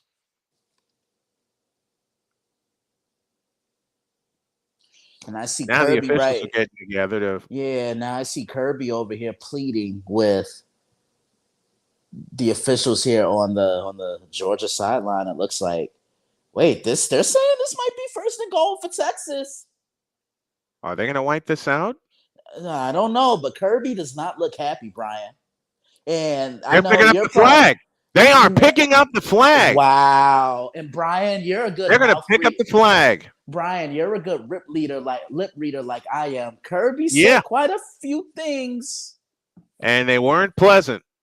So both teams, each of 6 turnovers have taken place in this game, 3 on each side. And now Texas has the ball at the 9-yard line, so they have wiped out the pass interference. What a turn of events, Brian. What a turn of events. Look, and you have to believe. I see a guy. Yeah. And you have to believe advantage Texas. Down he goes. You have to believe. Yeah. You have to believe advantage Texas right here with 1st and goal being at the 9. And listen, you want to come away with 6, like you just said. You got to get You got to get 7. You have to get 7. So now Kirby Smart is pleading his case. Florida touchdown has been confirmed. The PAT is good. They lead Florida now 34 to they lead Kentucky, I beg your pardon. Now 34-20. And this is the point where Texas must take advantage of an opportunity they have been given. They have the ball at the Georgia 9-yard line. Each team has turned the ball over 3 times tonight. Difference being that Texas has not gotten any points off of the Georgia turnovers. Let's see if they can do so. Let's see if they can do so right here. Jaden Blue in the backfield. He does not get the call, and down he goes. That's Michael Williams right there. I think he's the best defensive player in college football, and he's probably going to be the first defensive player to hear his name called in the NFL draft next spring. Would not be surprised. Would not be surprised. We got a final as LSU beats Arkansas 34-10, and Arkansas led in that game once upon a time. Second and goal coming up for the Texas Longhorns. And I will say it again. You got to get Jaden Blue has got to touch the ball here. Jaden Blue has got to touch the ball. 2 receivers to the left and a lone slot to the right. Ewers back to throw over the middle. That's Jaden Blue. Touchdown, Texas. And look, what did I say earlier, Brian? They got to get these running backs against the linebacker in man coverage, single coverage situation, and he got that with Jaden Blue. Just another receiver. That's what these running backs are in the passing game. They're just additional wide receivers, and we have a game. We do indeed. Momentum is shifting, my friend. An extra point here makes it a 1-possession game, and Texas seems to have found their spark. They've scored 14 unanswered points with the extra point to come. The biggest thing was them picking up a flag for pass interference and giving Texas the ball at the Georgia 9. They're able to stick it in the end zone on a 17-yard pass play from Ewers to Jaden Blue. The extra point is good. And, folks, we are going to have a Donnybrook after all. 2:12 remaining in the third quarter. It is Georgia 23 and Texas 15. We're back in a moment.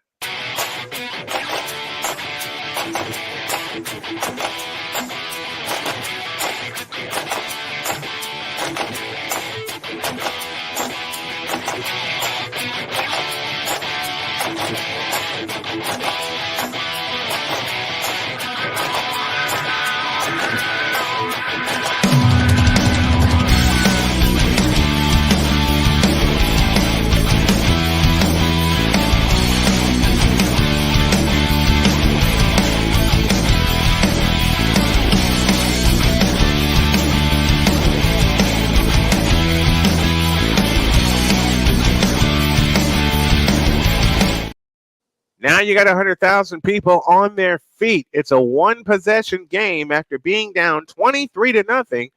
15 unanswered points by Texas with 115 yards in this third quarter. It has not been an offensive show like we thought it would be, but you got to give it to Texas. The number 1 team has shown some fight. Here's the kick. Heading to the end zone, and it will be taken at the goal line across to the 10, and down he goes right there. And now Texas has all the momentum right now with 2:07 left in the third quarter. There you go, bringing the hammer.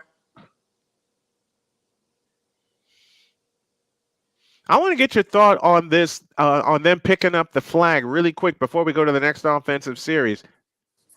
I think those refs were scared because water bottles were coming in their direction, Brian. Mm-hmm. The fans were unruly for a good 2.5 minutes. But so now Georgia ball at their own 11, 1st and 10. Out of the shotgun is Carson Beck. They show blitz, and here they come. The handoff is to ETN, and he goes nowhere. Stopped. Right at the line of scrimmage. 2nd down and 10. As we have crept inside of 2 minutes for the third. 1:50 to be exact, clock running. Georgia 23, Texas 15. Glad we got a chance to do this one. I'm telling you, it's finally living up to the hype. 100 seconds for the third. 2nd down and 10 from the 11-yard line. Oscar Delp in motion. left to right. He lines up tight end to the right, 2 receivers to the left, lone slot to the right, fake to ETN, back to throw, winds up and throws near side, incomplete. Now it's 3rd and 10.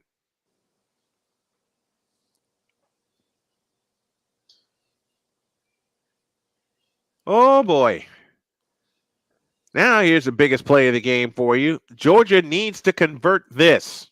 I need to see Texas get home to the quarterback. They have been sitting too far back in zone from my liking. And if they do it again, a fellow like Arian Smith could come wide open for the Dogs. He can. 3rd and 10 from the 11.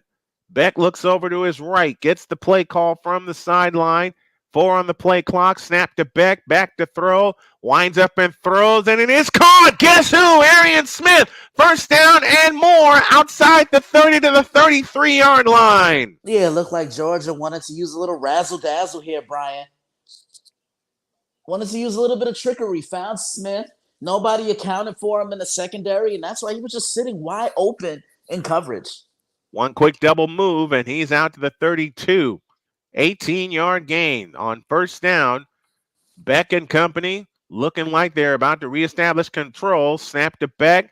Now they flip it around back to Beck. Over the middle. Wide open Oscar Delp inside the 40, 35, 30, and down to the 25-yard line. What a pass. What a pass.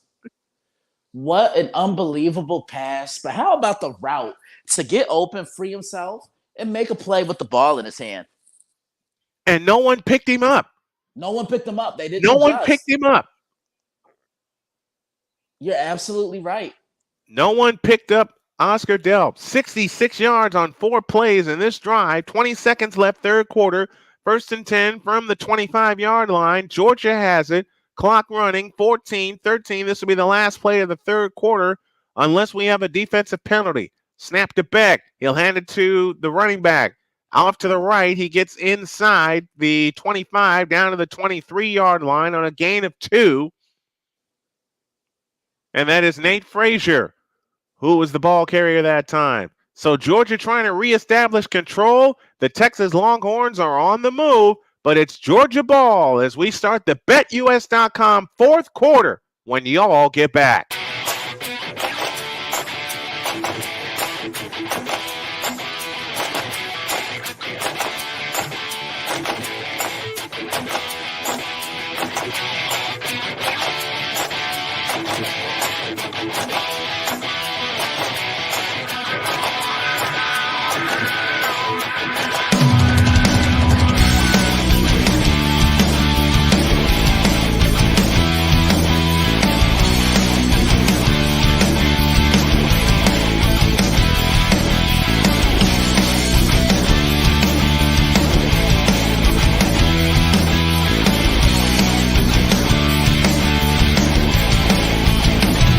Join the transporter to Hades. Your butt and gut becomes one.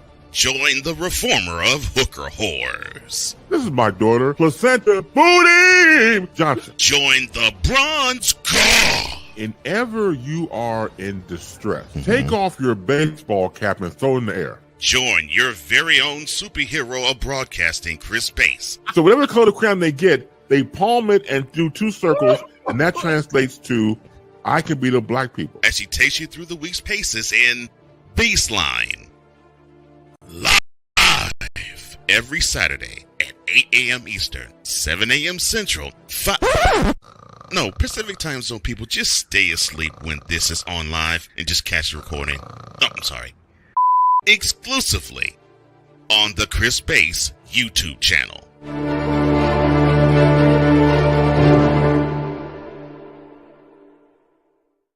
Whether it's news, the largest egg producer finds bird flu in chickens at a Texas plant, weather, devastating tornadoes rip through the heart of the United States, inspiration, a breast cancer survivor completed the journey of chemotherapy, and now begins a future one of matrimony or sports. Michael Jordan is shown on a photo with Diddy. LeBron James has a video extolling the virtues of a Diddy party. This has been yet another beating a dead horse presentation. We got you covered. BS3 Network, in association with Comey Media Incorporated, proudly present The Morning Shift with Cole Johnson. Live every weekday at 8 a.m. Eastern, 7 a.m. Central.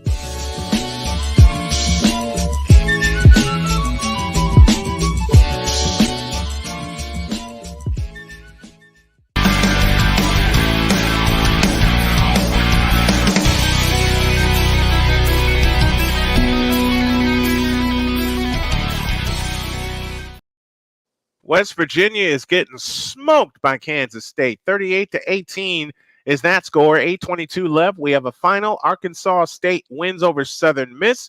That final 44-28. North Texas gets a touchdown, and they lead 38-35 over Memphis. They have just gone to the money period there. And Michigan State is salting away a win over Iowa. They lead 32-20 at the 2-minute warning. Phew!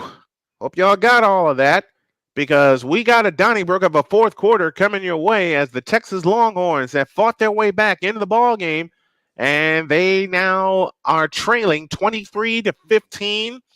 But now Georgia has the ball deep in Texas territory, looking to reestablish dominance. They led this game 23-0. Then At Texas one point. got 15, indeed. And then Texas got 15 in the third quarter. And now the Texas defense urging their fans on 100,000 plus at Darrell K. Royal Memorial Stadium as we start the BetUS.com money period. Georgia moving left to right here in the money period.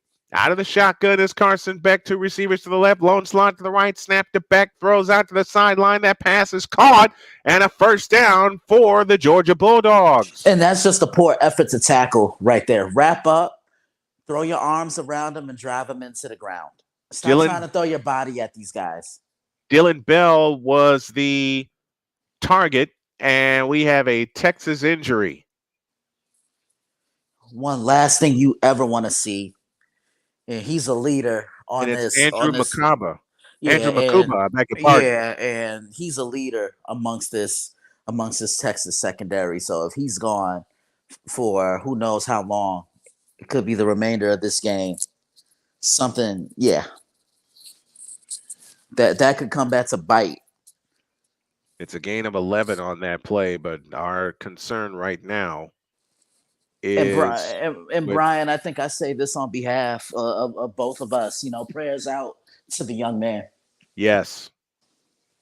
UCF just got a pick six, and they're up 7. Oh, that's beautiful. I just saw it too. 34-27. Again, Makuba is the injured Longhorn. He is lying flat on his back on the ground, and our prayers to him and to everyone that signs up to play this game. It's a vicious sport. It is. Let's take a break. 14:48 for the ball game. Your score: Georgia 23, Texas 15. We're back in a minute.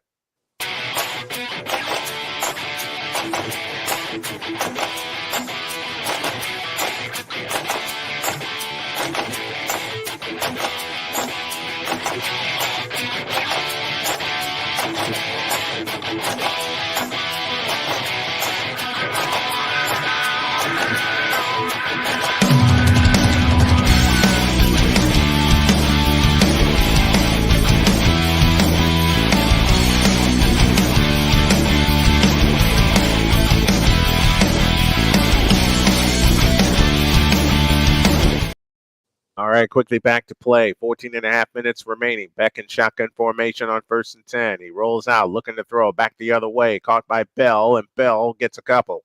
And a flag down for a face mask. Yeah, that was definitely a face mask.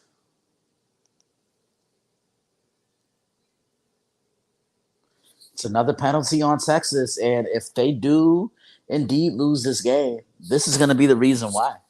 Yep. Countless penalties. And most importantly, unnecessary penalties. Unnecessary penalties right there. And there was one buzzword that you had said, Chris, at the top of the broadcast, and that word is discipline.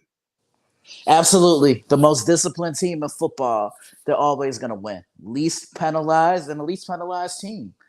is the one that's going to win the game. Minute gone in the fourth quarter. 23-15 Georgia. Dogs have the ball. They have it first down and goal from the Texas 6-yard line. It's Beck that will keep it. And Beck gets down to about the 1. Running off left tackle. And this puts pressure on Texas defense. Watch. Don't be cute here. Just run the football right up the middle. Exactly. Second down and goal. ETN straight up the middle. Did he get there? The answer is no. Nah, I think he's definitely short by a half a yard. And he's it's now definitely third short. and goal. Would be a huge break for the Texas defense to hold them to 3, and then you're down 11 instead of Georgia scoring, and then you're down by 15 points. And tacking on not just 1, but maybe a 2-point conversion. It is that's third what I was and just goal. thinking about that. Kirby Smart is thinking touchdown. Taking a look at the replay as ETN was hit right at the line, and I think he's in. Looking at where the ball is, where his knee hit. It's where his knee hits when he stretches the ball over. All right, let's Looking look at this the reverse again. angle right now. This is the perfect angle for it here. I think he's in. No, he looks short from this I'm angle, inclined Brian. to let's take a look. The knees hit right there. He's in. I believe he is in. He looks short right because there. His knees hit just when he was stretching the ball over the goal line. If that is the case, the ruling on the field is that the ball carrier was down at the 1-yard line. They're reviewing it right now. Looking at another replay, I believe he is in. Oh, this is going to be close. This is going to be close. It is going to be close because just about the point where his knees hit, he stretched the ball over the goal line. And if that angle that I'm looking at is correct, that is a Georgia touchdown. Even Kirby is signaling. That's a touchdown. I think he's in. I don't think so. I think he's out. I don't think he made it. Because the ball crossed the pylon. Ultimately, that's what the ref has to look for. We're going to look at the view from the drone at the top of the stadium. He does get initially stopped. He keeps pushing forward. We don't see where his knee hit and where the ball is at that angle. But from the angles that I saw on the near and the far sideline, I'm saying I think he's in. Got a final from the SEC. Vanderbilt beats Ball State in non-conference action. That final 24-14. Everybody on Georgia is signaling touchdown. I think he's short because I didn't see the ball cross the pylon.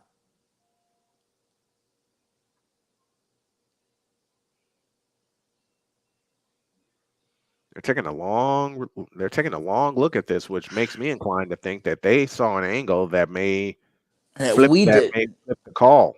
Yeah, and I just think they don't want water bottles thrown at them again. You have a point there. Oh, this is close. This is why we always say football's a game. Yep. All stands. Third and goal. Third and goal. It looked like he was in, but it's third and goal.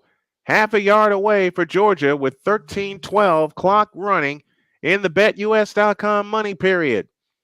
23-15. Georgia looking for their first points of the second half. It's ETN. That is far in the back.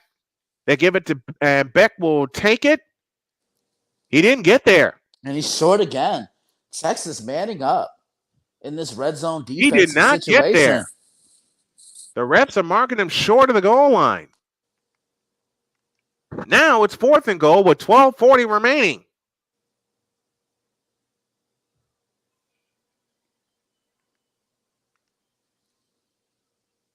Going for it on fourth down, I see.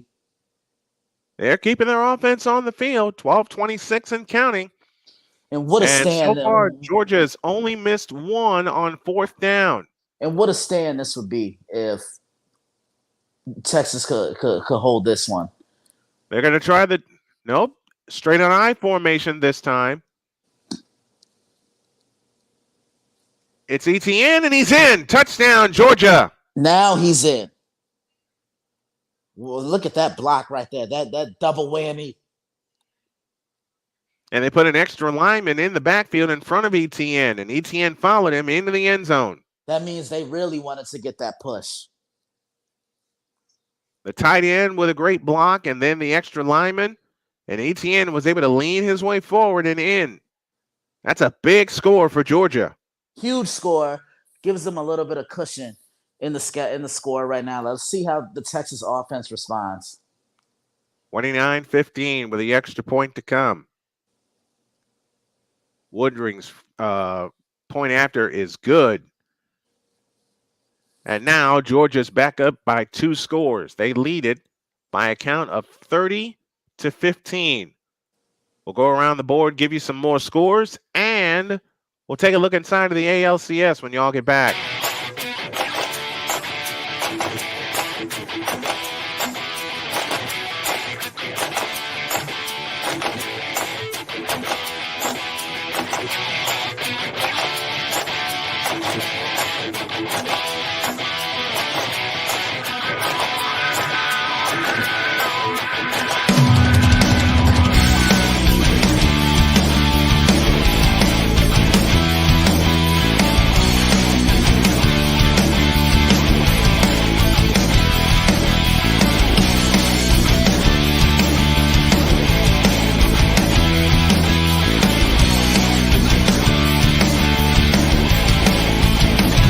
Join the transporter to Hades. Your butt and gut becomes one. Join the reformer of hooker whores. This is my daughter, Placenta Booty Johnson. Join the bronze god. Whenever you are in distress, take off your baseball cap and throw it in the air. Join your very own superhero of broadcasting, Chris Bass. So whatever color crayon they get, they palm it and do 2 circles, and that translates to I can beat up black people. As she takes you through the week's paces in Baseline.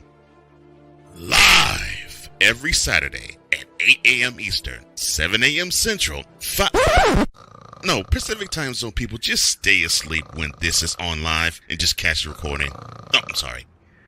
Exclusively on the Chris Bass YouTube channel.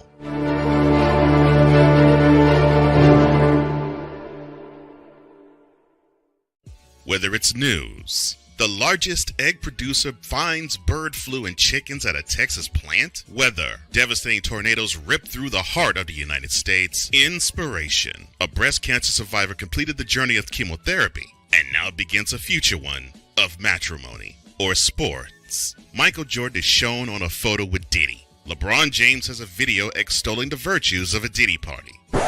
This has been yet another Beating a Dead Horse presentation. We got you covered.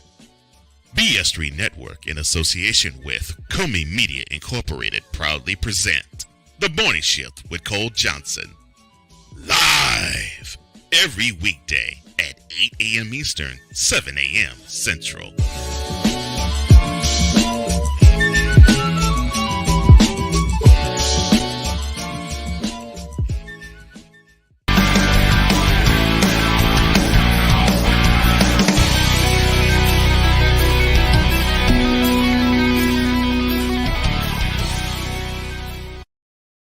Thirty to 15, the Georgia Bulldogs have the lead over the Texas Longhorns, and after Texas has shown life in the third quarter, all Georgia did was march 80 yards in 11 plays, and they chewed up over 5 minutes, and now they take a 15-point lead into this possession, and it's going to come out at the 10 to the 15 and brought down short of the 20-yard line.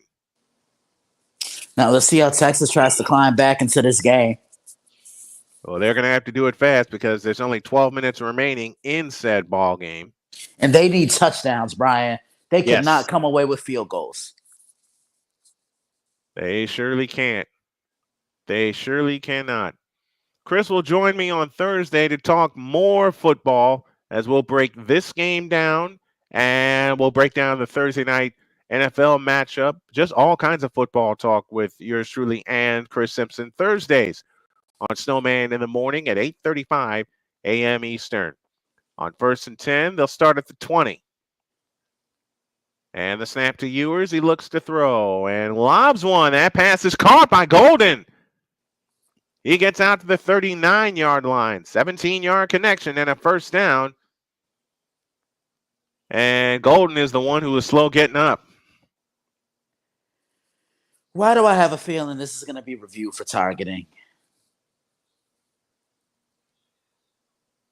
I hope not. Well, there is a flag. You might be right. And that's exactly what they're reviewing it for. I don't think it is. I don't think it is either, but this is the part of football that I can't stand. Targeting is the call. Especially when how's the defensive player supposed to hit somebody? Like Dan Jackson did everything correctly there. He squared up. He hit him the best way he could. Mm-hmm. And they're going to review it for targeting, because if it is targeting, that means the player who is flagged for it is ejected. And to me, they need to review this. Targeting. I have a feeling it might be. But from where I'm looking, Jackson led with his shoulder. It looked like he led with his shoulder.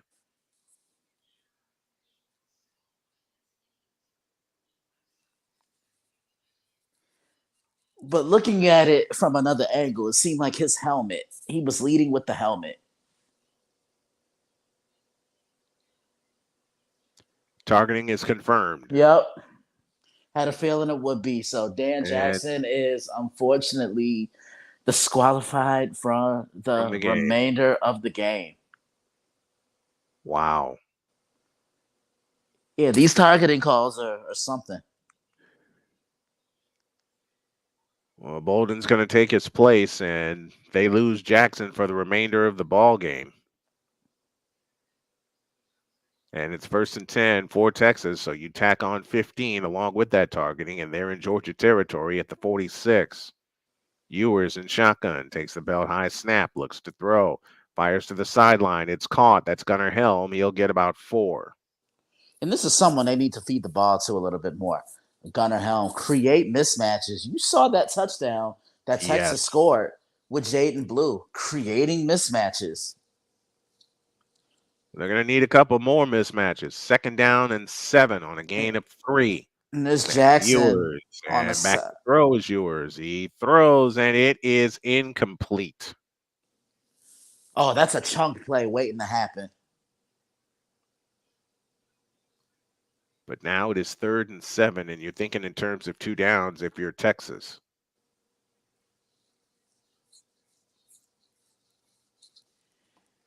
You need a first down here. You are thinking in terms of 2 downs if you're the Texas Longhorns, and they have yet to convert a 3rd down tonight. They are 0 for 9. They'll line up trips to the right and a lone slot to the left. Out of the gun. Ewers waits. Takes the belt high shotgun snap, back to throw. Rolls out to his right, pumps, throws. It's caught. That is Wisner, and Wisner is banged down by Bolden. A yard short of the first down. It'll be 4th and 1. The clock will continue to run with 11:10 remaining. Memphis for it here. Got a touchdown from Mario Anderson, and they lead North Texas 49-38 with under 6 to go in that game. And I'll say it again, you got to think in terms of 2 downs. I would go for it here if I'm Texas. Absolutely. 4th and short. 4th and 1. Absolutely. They're 1 for 2 tonight on 4th downs, and Texas may have jumped. Yeah, this is definitely like a false start. And look at Georgia. Georgia knows it too. Mm-hmm.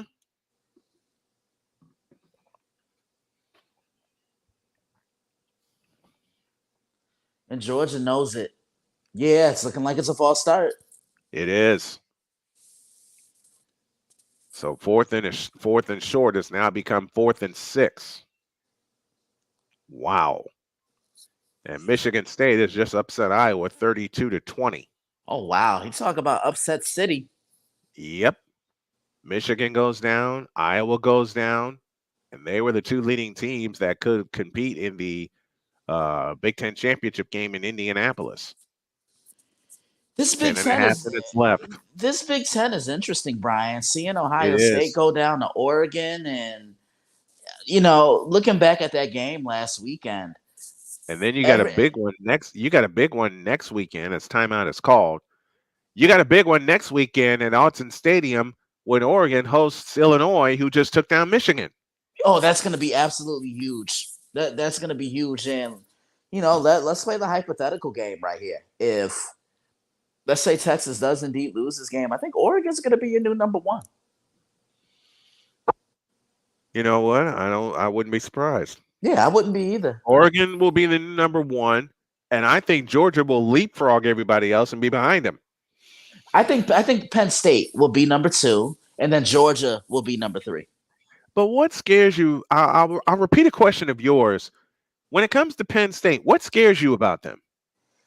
That tight end, Tyler Warren. Oh my God, he may be the best tight end in the national in the country, but to me, it's the 1-2 punch of Katrin Allen and Nicholas Singleton. They're opening the playbook a little bit more for Drew Allard. And defensively, Penn State's always going to be stout, not just in the Big Ten, but in the country. Brian. Yep. You're absolutely right. We'll have that one next week with Illinois and Oregon. That's a 3:30 kickoff. I'll be up at 3 with the pregame show. We got a doubleheader tomorrow. It starts in Indianapolis with the Dolphins and the Colts at 1, and then a real one at 4:25 as we have a Super Bowl rematch from Levi's Stadium in Santa Clara as the two-time world champion Chiefs take on the San Francisco 49ers. We'll have it all for you here on the channel. Yeah, and starting with the Dolphins and the Colts, the Dolphins have really struggled without the services of Tua Tagovailoa. Can't really push the ball up the field, and the Colts are a gritty team. I would stick with Joe Flacco the remainder of the way. I think he just gives my team a better chance at winning. I would too. I'd stick with Flacco, even though Richardson has been cleared. I'd stick with Flacco. And then as far as the Chiefs and the 49ers, you have said it, and I have said it. The 49ers leave way too many points on the table, Brian. Yep. And, this is for the folks who don't think I'm critical of my team. Chris can tell you. Chris has hung out with me long enough to know if there's any team I'm very critical of, it's mine. It's the 49ers. And it's because they leave points on the table. I'm not afraid to criticize anybody, including the teams that I follow. Absolutely. Speaking of points on the table, there have been points left on the table by the Texas Longhorns, and now they face a 4th and 6 instead of just a 4th and 1. So, in essence, this is ball game right here for Texas. Yeah, and if they don't get this, all Georgia has to do is just run the football, control the clock. Exactly. That touchdown by ETN, which put them up 2 scores, is huge, and they're going to keep their offense on the field. And Sarkisian's looking for a targeting call by Bolden.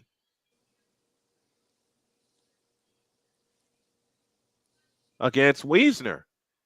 And he might be right. But they're not going to get the call. Yeah. They're not going to get the call. It's 4th and 6. Sarkisian was looking for targeting. He didn't get it. Georgia did. And now 4th and 6. Snap to Ewers, looking to throw. That ball is in the air, and it's going to be a turnover anyway on downs. And that's going to be the 4th turnover on the Texas Longhorns. In essence, that's Williams again causing the disruption, and in essence, that is ball game. Pretty much. Michael Williams with the strip. Wilson recovered. Nothing on the return. First down, Georgia.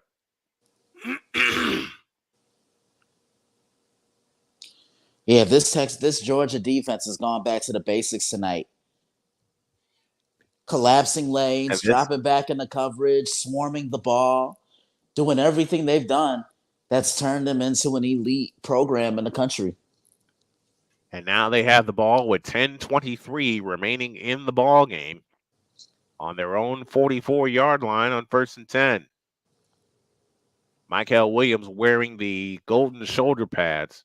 They have 7 sacks tonight. 7. That makes my heart smile. On first down. Beck to throw. He fires. It's incomplete. Looking for Oscar Delp. Off to the right.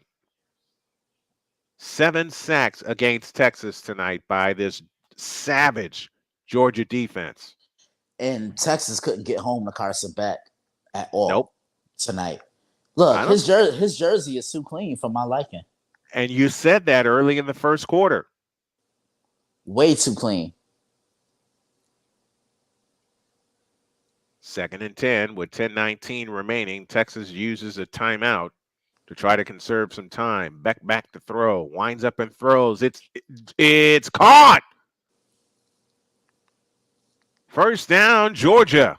Or did he catch it? No, he didn't catch it. That looks incomplete. He didn't catch it. Humphreys was the intended receiver, and he did drop it right at the Texas 40. 3rd and 10. Right into the hands. Got to catch those balls, young man. Yeah, he's trying to bring it in. 3rd and 10. Georgia 5 of 14 on 3rd downs tonight. Beck out of the shotgun with 10:14 remaining in the ball game. Snap to Beck, back to throw. Looking, steps up, throws, and that one is caught, but it's 4th down, and the clock will tick under 10 minutes by the time Texas gets the ball back.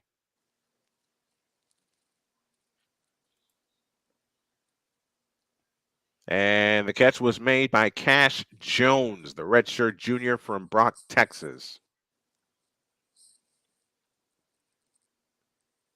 And now, if you're Georgia, you force your defense to go right back out on the field, but clock ticking. 9:40 left. Brett Thorson will punt for the 4th time. He gets it away. And it's going to go into the end zone for a touchback. And it'll come out to the 20-yard line. And that is where Texas will try to climb back into this ball game. But they got a lot to do. 9:27 for the ball game. Georgia 30, Texas 15. Back in a minute.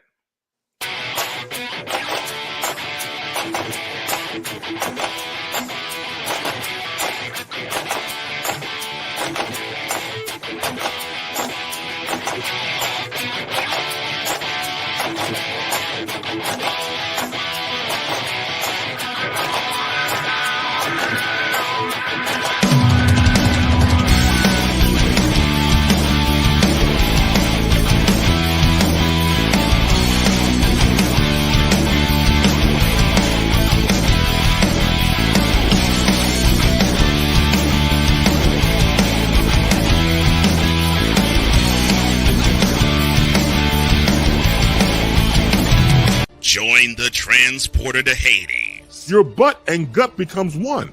Join the reformer of hooker whores. This is my daughter, Placenta Booty Johnson. Join the bronze car. Whenever you are in distress, take off your baseball cap and throw it in the air. Join your very own superhero of broadcasting, Chris Bass. So whatever color crayon they get, they palm it and do 2 circles, and that translates to I can beat up black people. As he takes you through the week's paces in Baseline. Live every Saturday at 8 a.m. Eastern, 7 a.m. Central, Pacific Time Zone people, just stay asleep when this is on live and just catch the recording. No, I'm sorry. Exclusively on the Chris Bass YouTube channel.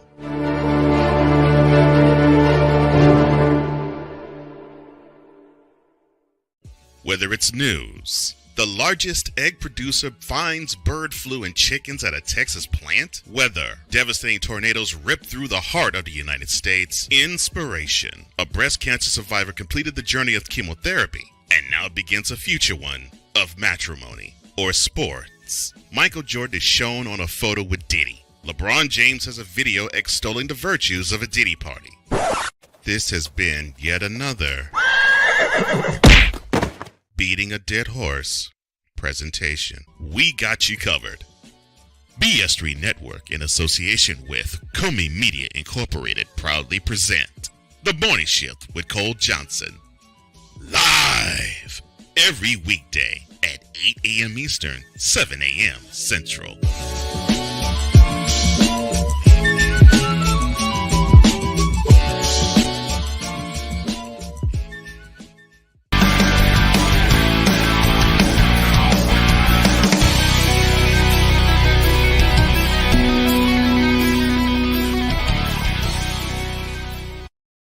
Florida has stretched their lead over Kentucky. It's now 41-20 as they wind down in that game. As Wisner gets the call, he'll get 5 out to the 25-yard line. Play of the game so far, Chris. I have to say it's Trevor Etienne punching it in after being denied when they reviewed that play. Didn't give up, just decided to just man up, punch the ball in, and that's why Georgia is in the driver's seat right now. They're up by 15 points. 9 minutes left. Ewers to throw. Swings it out to Jaden Blue. And Blue is going to be caught short of the first down by a yard or maybe 2 yards. It'll be third down coming up for Texas. And this has not been their down. They are 0 for 10 on third down. Yeah, when you don't win on third down, that you're going to struggle. Plain and simple. Exactly. 3rd and 10. 3rd and 2, I beg your pardon. Texas 0 for 10 on third downs tonight. Snap to Ewers. They bring pressure, and that pass is caught. First down, Texas. Their first third down conversion of the night. And it is Ryan Wingo, who we have not called his name often tonight. As we tick down to 8 minutes left, Georgia leading by 15. And Texas is wasting way too much time. They got to get the ball twice as we're under 8 minutes left. Snap to Ewers. Fake to Wiesner. Ewers to throw. Looking, and now flips it to Wiesner. It's incomplete. 2nd and 10. He's been targeting Wisner quite a bit tonight, Brian. He's had to. All these other weapons have been shut down. And you know, it's when you limit a quarterback's targets, you force him to do something you thought that Ewers would do, and that is panic. Exactly. And Ewers has panicked tonight. Exactly. 2nd and 10, 7:49 left in the ball game.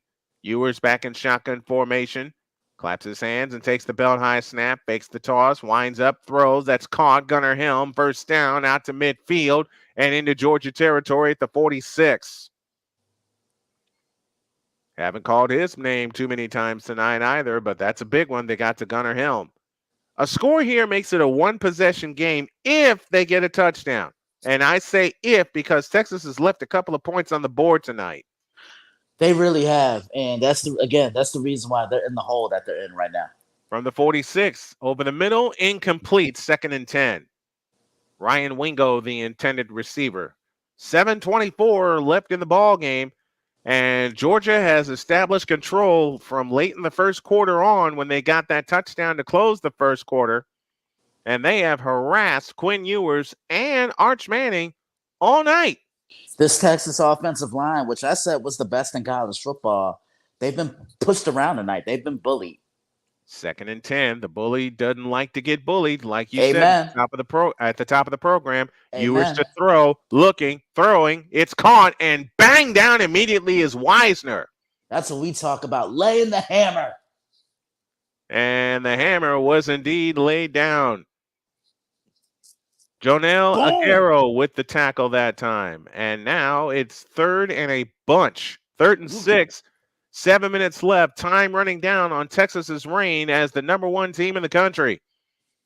Unless they get downfield twice. 3rd and 6.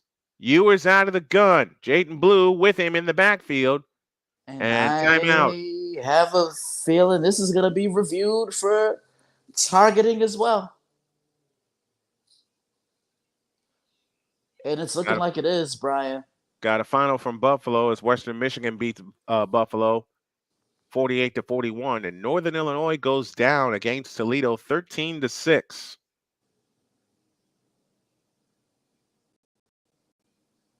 And you might be right. This may be another targeting call against Georgia. Oh, sigh. I don't like that targeting call. I don't either. I don't like that targeting call because there could be an incident where he's trying to lead with his shoulder and the helmet makes contact, and they're going to call targeting. Yeah, and it just makes you ask, how are these guys supposed to tackle and make a play? And I think this is going to be confirmed, unfortunately. Yeah, I think so too. And it's a booth-initiated review with 6:47 left. I just thought Aguero was making a clean hit. I thought he was too. They already lost one player in Dan Jackson to targeting earlier tonight. They sure did. They might lose the second player. They've gone to the bottom of the ninth in Cleveland. Yankees and Cleveland tied 2 apiece in Game 5 of the ALCS.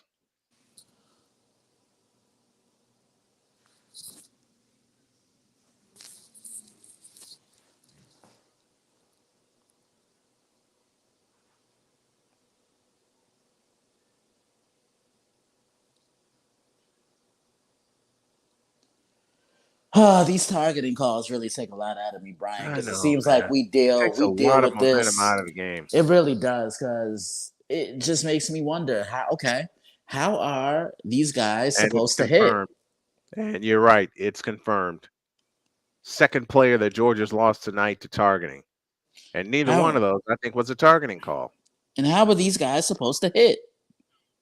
How are these guys supposed to hit, tackle, wrap up? I mean, you're playing with helmets, man. Exactly.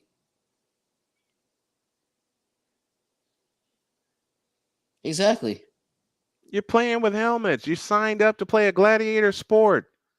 7th penalty against Georgia for 78 yards. Now the clock runs. 6:40 remaining from the 27-yard line. Texas goes back to work, and Ewers gets the snap, and we get a false start.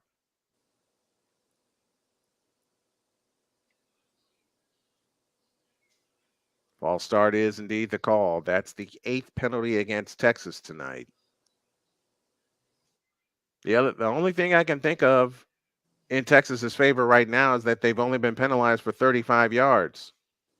But they surrendered the ball 3 times, and Georgia has turned all 3 turnovers into points. They have, which is another reason why Georgia has been in such control of this football game. 6:20 left. Snap to Ewers. He rolls out to his right against pressure, looking to throw, and it's batted down incomplete. 2nd and 15.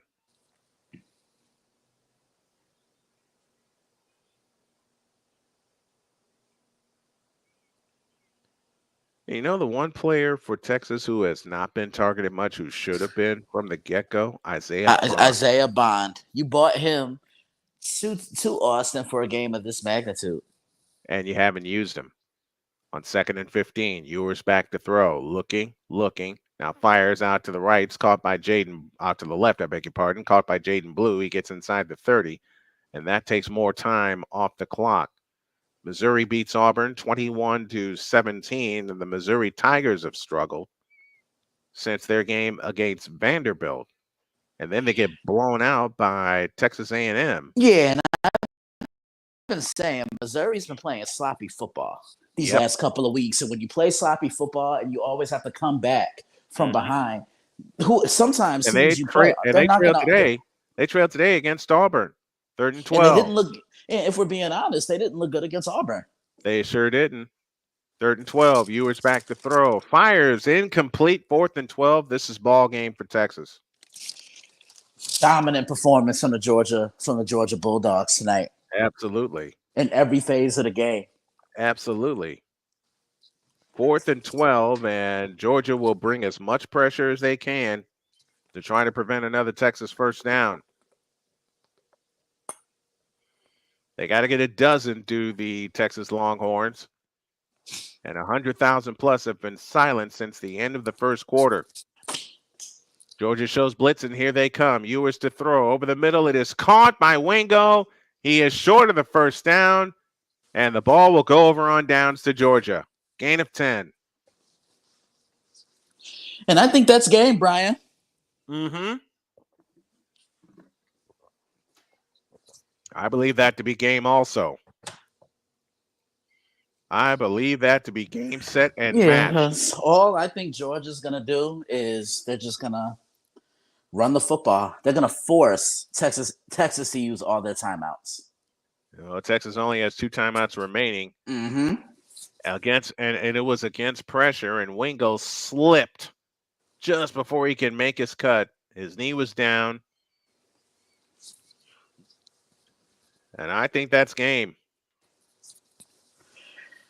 Quinn Ewers, not a good stat line. He's 22 of 36, 186 yards. He threw 2 touchdowns, but he also threw that interception. Mm-hmm. On first down, the handoff is to ETN, and ETN will get about 4, maybe 5, with 5:18 left.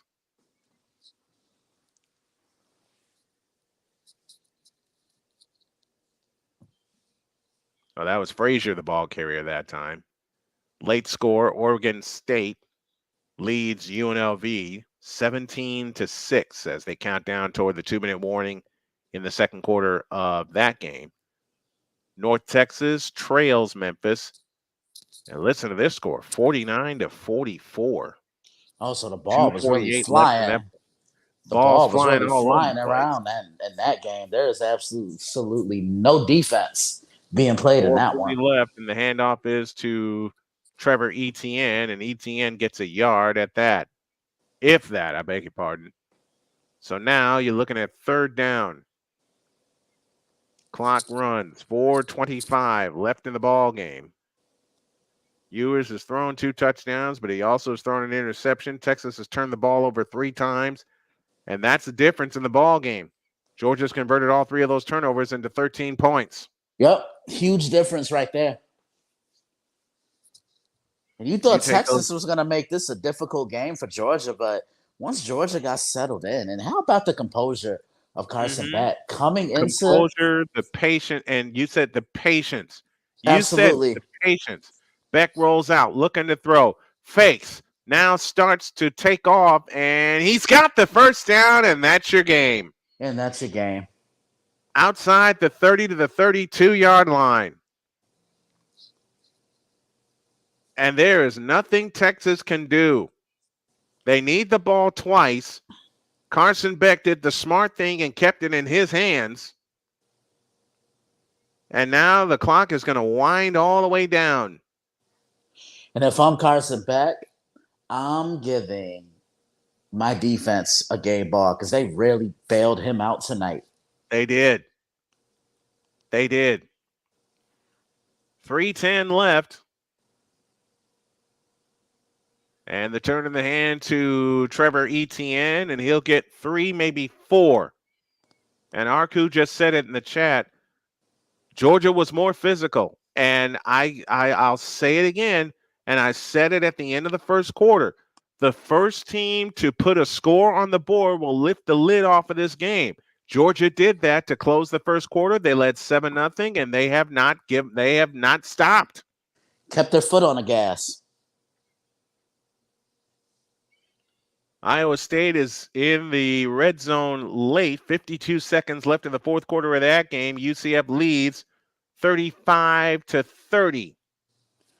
And then there's a huge game in the Big Ten in 2 weeks. Ohio State and Penn State. And that's going to be a whiteout in Happy Valley. In Penn State. What a game that's going to be. Playoff spots will ride in the balance. And a potential trip to Indianapolis for the Big Ten championship. Absolutely. That hangs in the balance also. Exactly. But everything that hangs in the balance here is gone the way of Georgia. 3:01 left, 30-15. Georgia with the lead. That touchdown they scored at the beginning of this fourth quarter has put this game out of reach. 1 timeout left for Texas.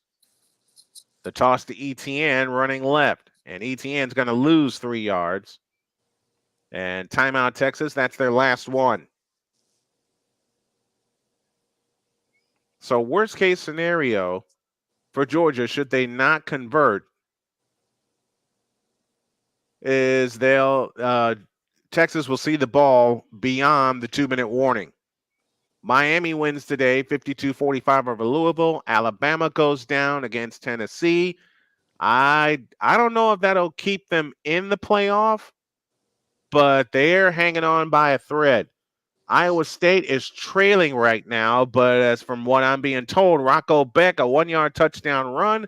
Iowa State has just grabbed the lead over UCF, 38-35, with a half a minute to go in that game.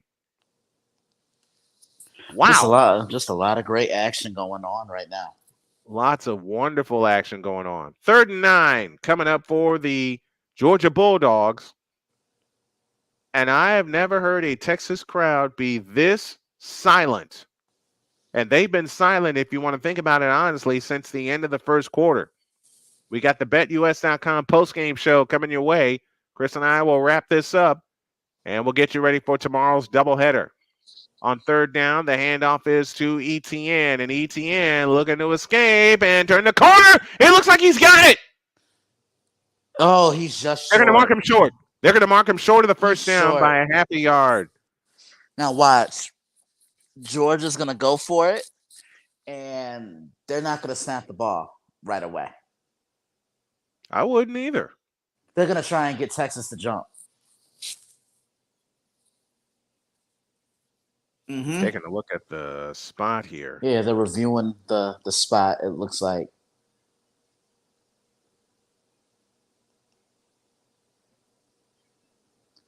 Definitely looks like they're reviewing. Mm-hmm.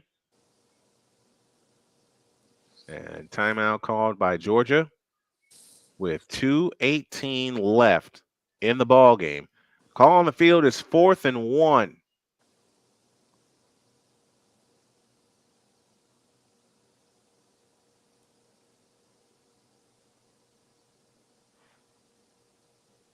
Trevor Etienne tonight, 16 carries, 87 yards, but 3 touchdowns tonight for Trevor Etienne. This is exactly why he was my X factor, Brian.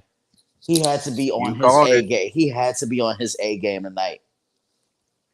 And he was indeed on his A game and then some.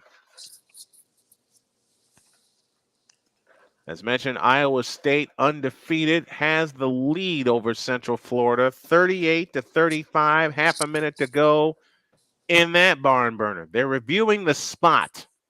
And it's looking like the play is going to stand. That's called.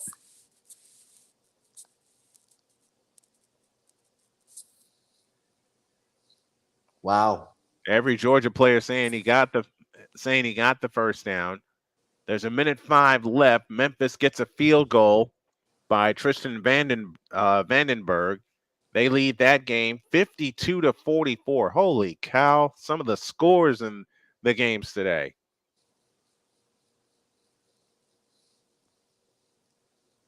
Unbelievable.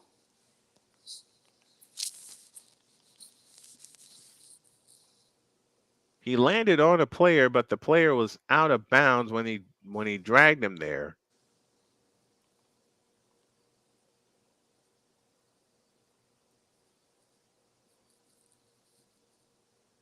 Ball is spotted at the 40-yard line, and the referee, I believe, has his decision.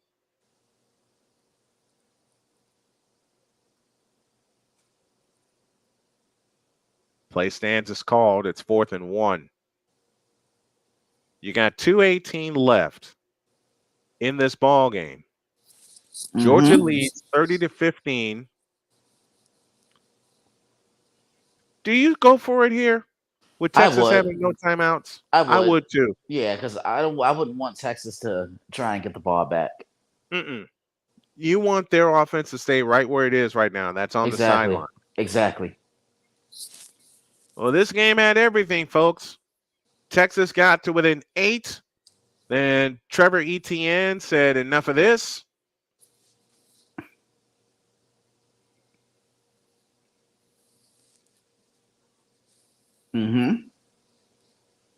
He made it 30-15, and that's where we stand right now with 2:18 left, and the offense is out on the field. UNLV just got a touchdown. Haji Malik Williams with a 2-yard run. It's now 17-13.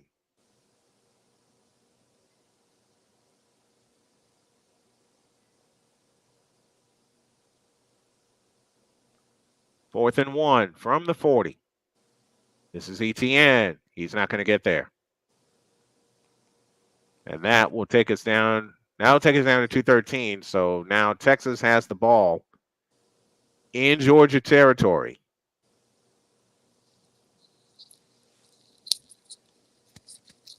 But the thing is, Texas has no timeouts. So they really have to work the sideline. And Georgia's gonna do everything to keep them in bounds. To keep them in the middle of the field. Because Texas also has another opponent that they're facing right now. The clock. The clock. And it looks like Iowa State's going to pick up the win. It's Jontez Williams picks off UCF, and Iowa State will seal the comeback win. From the 40-yard line, 1st and 10 for the Texas Longhorns. 40-yard line, Georgia territory. Snap to Ewers. In trouble. And throws, and it is incomplete. I thought he would pick it off. And he tried to go up and get that one-handed. Oh, my goodness. He sure did. 2:06 left. 30-15 Georgia. And Texas is playing out the... Oh, he nearly brought that in one-handed. 2nd down and 10 from the Georgia 40. Ewers back to throw. Sidearm pass. It's caught. Gunnar Helm. They keep him in bounds with an even 2 minutes left. And now it'll be 3rd and 3, and Texas will have the ball for their final 2 downs of the game unless they convert into a first down. So we'll take a break. 2 minutes left. Georgia 30, Texas 15.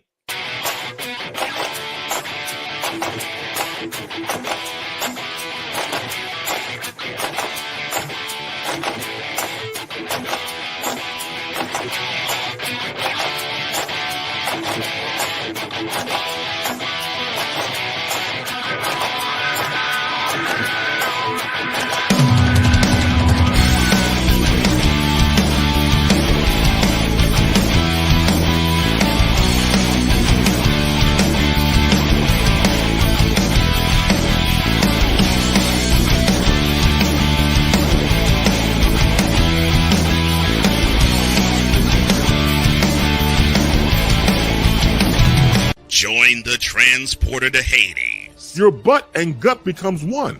Join the reformer of hooker whores. This is my daughter, Placenta Booty Johnson. Join the bronze god. Whenever you are in distress, take off your baseball cap and throw it in the air. Join your very own superhero of broadcasting, Chris Bass. So whatever color crayon they get, they palm it and do 2 circles, and that translates to I can beat up black people. As she takes you through the week's paces in Baseline.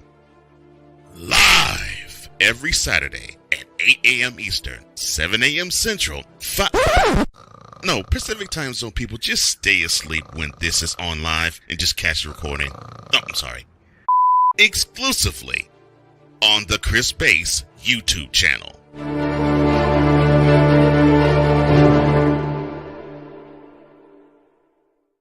Whether it's news, the largest egg producer finds bird flu in chickens at a Texas plant, weather, devastating tornadoes rip through the heart of the United States, inspiration, a breast cancer survivor completed the journey of chemotherapy, and now begins a future one of matrimony or sports. Michael Jordan is shown on a photo with Diddy. LeBron James has a video extolling the virtues of a Diddy party. This has been yet another Beating a Dead Horse presentation. We got you covered. BS3 Network, in association with Comey Media Incorporated, proudly present The Morning Shift with Cole Johnson. Live every weekday at 8 a.m. Eastern, 7 a.m. Central.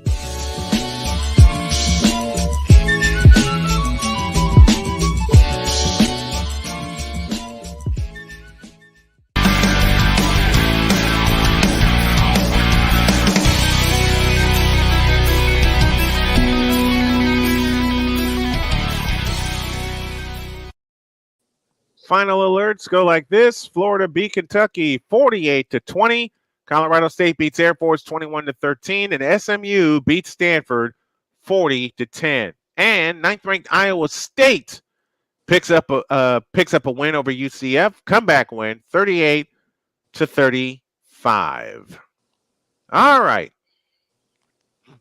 2 minutes left in this one. 30-15 in favor of the Georgia Bulldogs. I beg your pardon.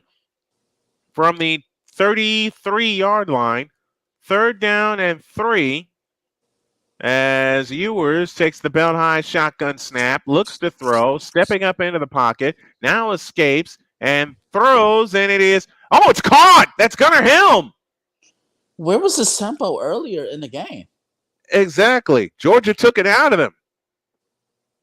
Georgia took the tempo away from them at the end of the first quarter. Yeah. And Helm went up and got that one. 1st and 10, 1:45 left. Ewers out of the shotgun, takes the belt high shotgun snap, looks to throw over the middle, and it is incomplete. That was nearly picked.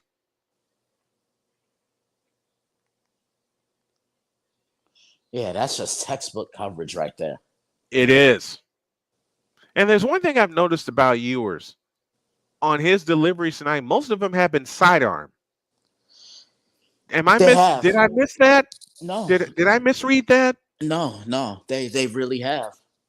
That most of his deliveries have been sidearm tonight. 2nd and 10 from the 15, snap to Ewers. They bring pressure, flipped out to Jayden Blue, and Jayden Blue will get 4 to the 11. And they're right in the middle of the field. 3rd and 6. 3rd and 6, snap to Ewers, looking, throwing, incomplete. And this is now the last stand for the Texas Longhorns as the number 1 team in the country. With 1:16 left, they either need to convert for a first down or they need to stick it in the end zone.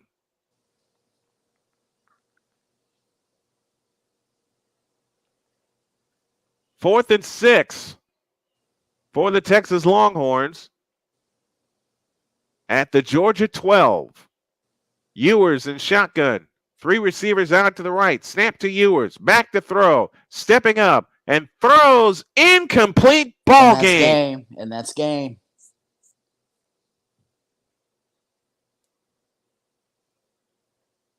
The key to the game tonight was Georgia's defense. They harassed the Texas quarterbacks all night.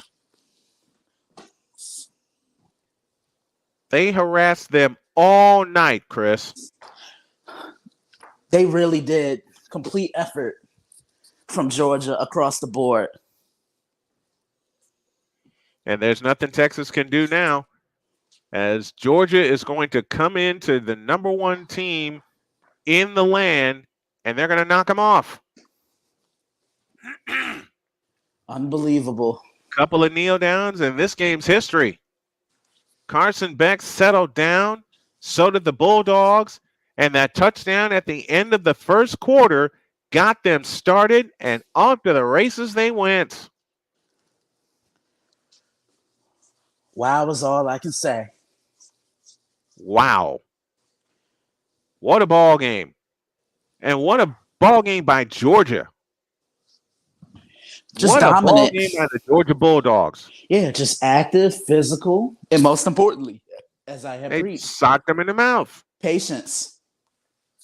Man, how many times have you said that throughout tonight's game? I'm telling you. Patience was key. And patience is going to knock off the number 1 team in the nation.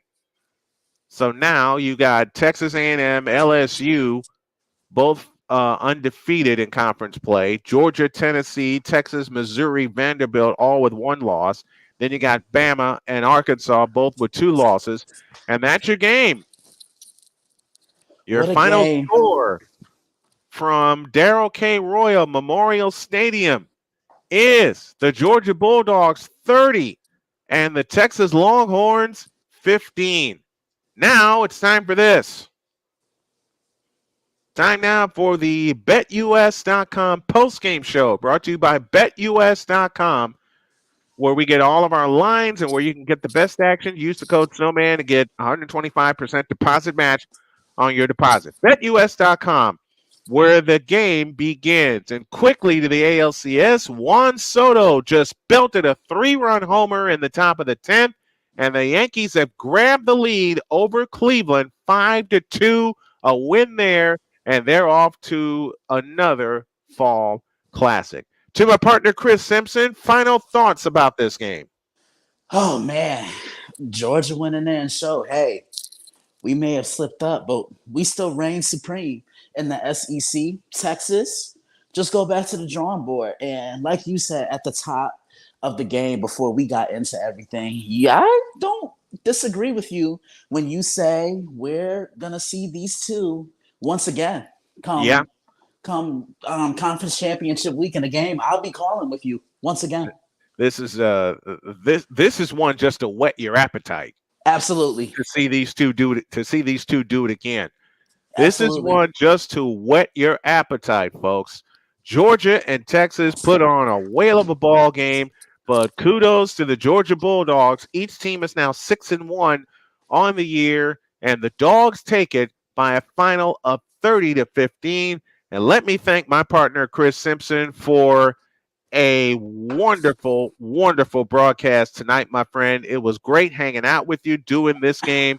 I can't wait to do more with you. Man, I can't wait either. Thank you so much for having me. Have a great call tomorrow, and I will be talking to you on Thursday. All right. We got 2 of them tomorrow. We'll start at 1 with the Indianapolis Colts hosting the Miami Dolphins. And then the second one at 4:25, it's the Kansas City Chiefs and the San Francisco 49ers in a Super Bowl rematch. We'll get everything started at 12:30 with the BetUS.com pregame show. Our player of the night is Trevor Etienne. He carried the ball 19 times for 87 yards. He scored 3 touchdowns on the night, and it's all Dogs here. The Dogs win it by a final of 30-15. Want to thank everybody that tuned us in tonight. Thank you for liking the video, sharing the videos, sharing it with your friends. And we'll see you tomorrow for some NFL football at 12:30. Good night, everybody.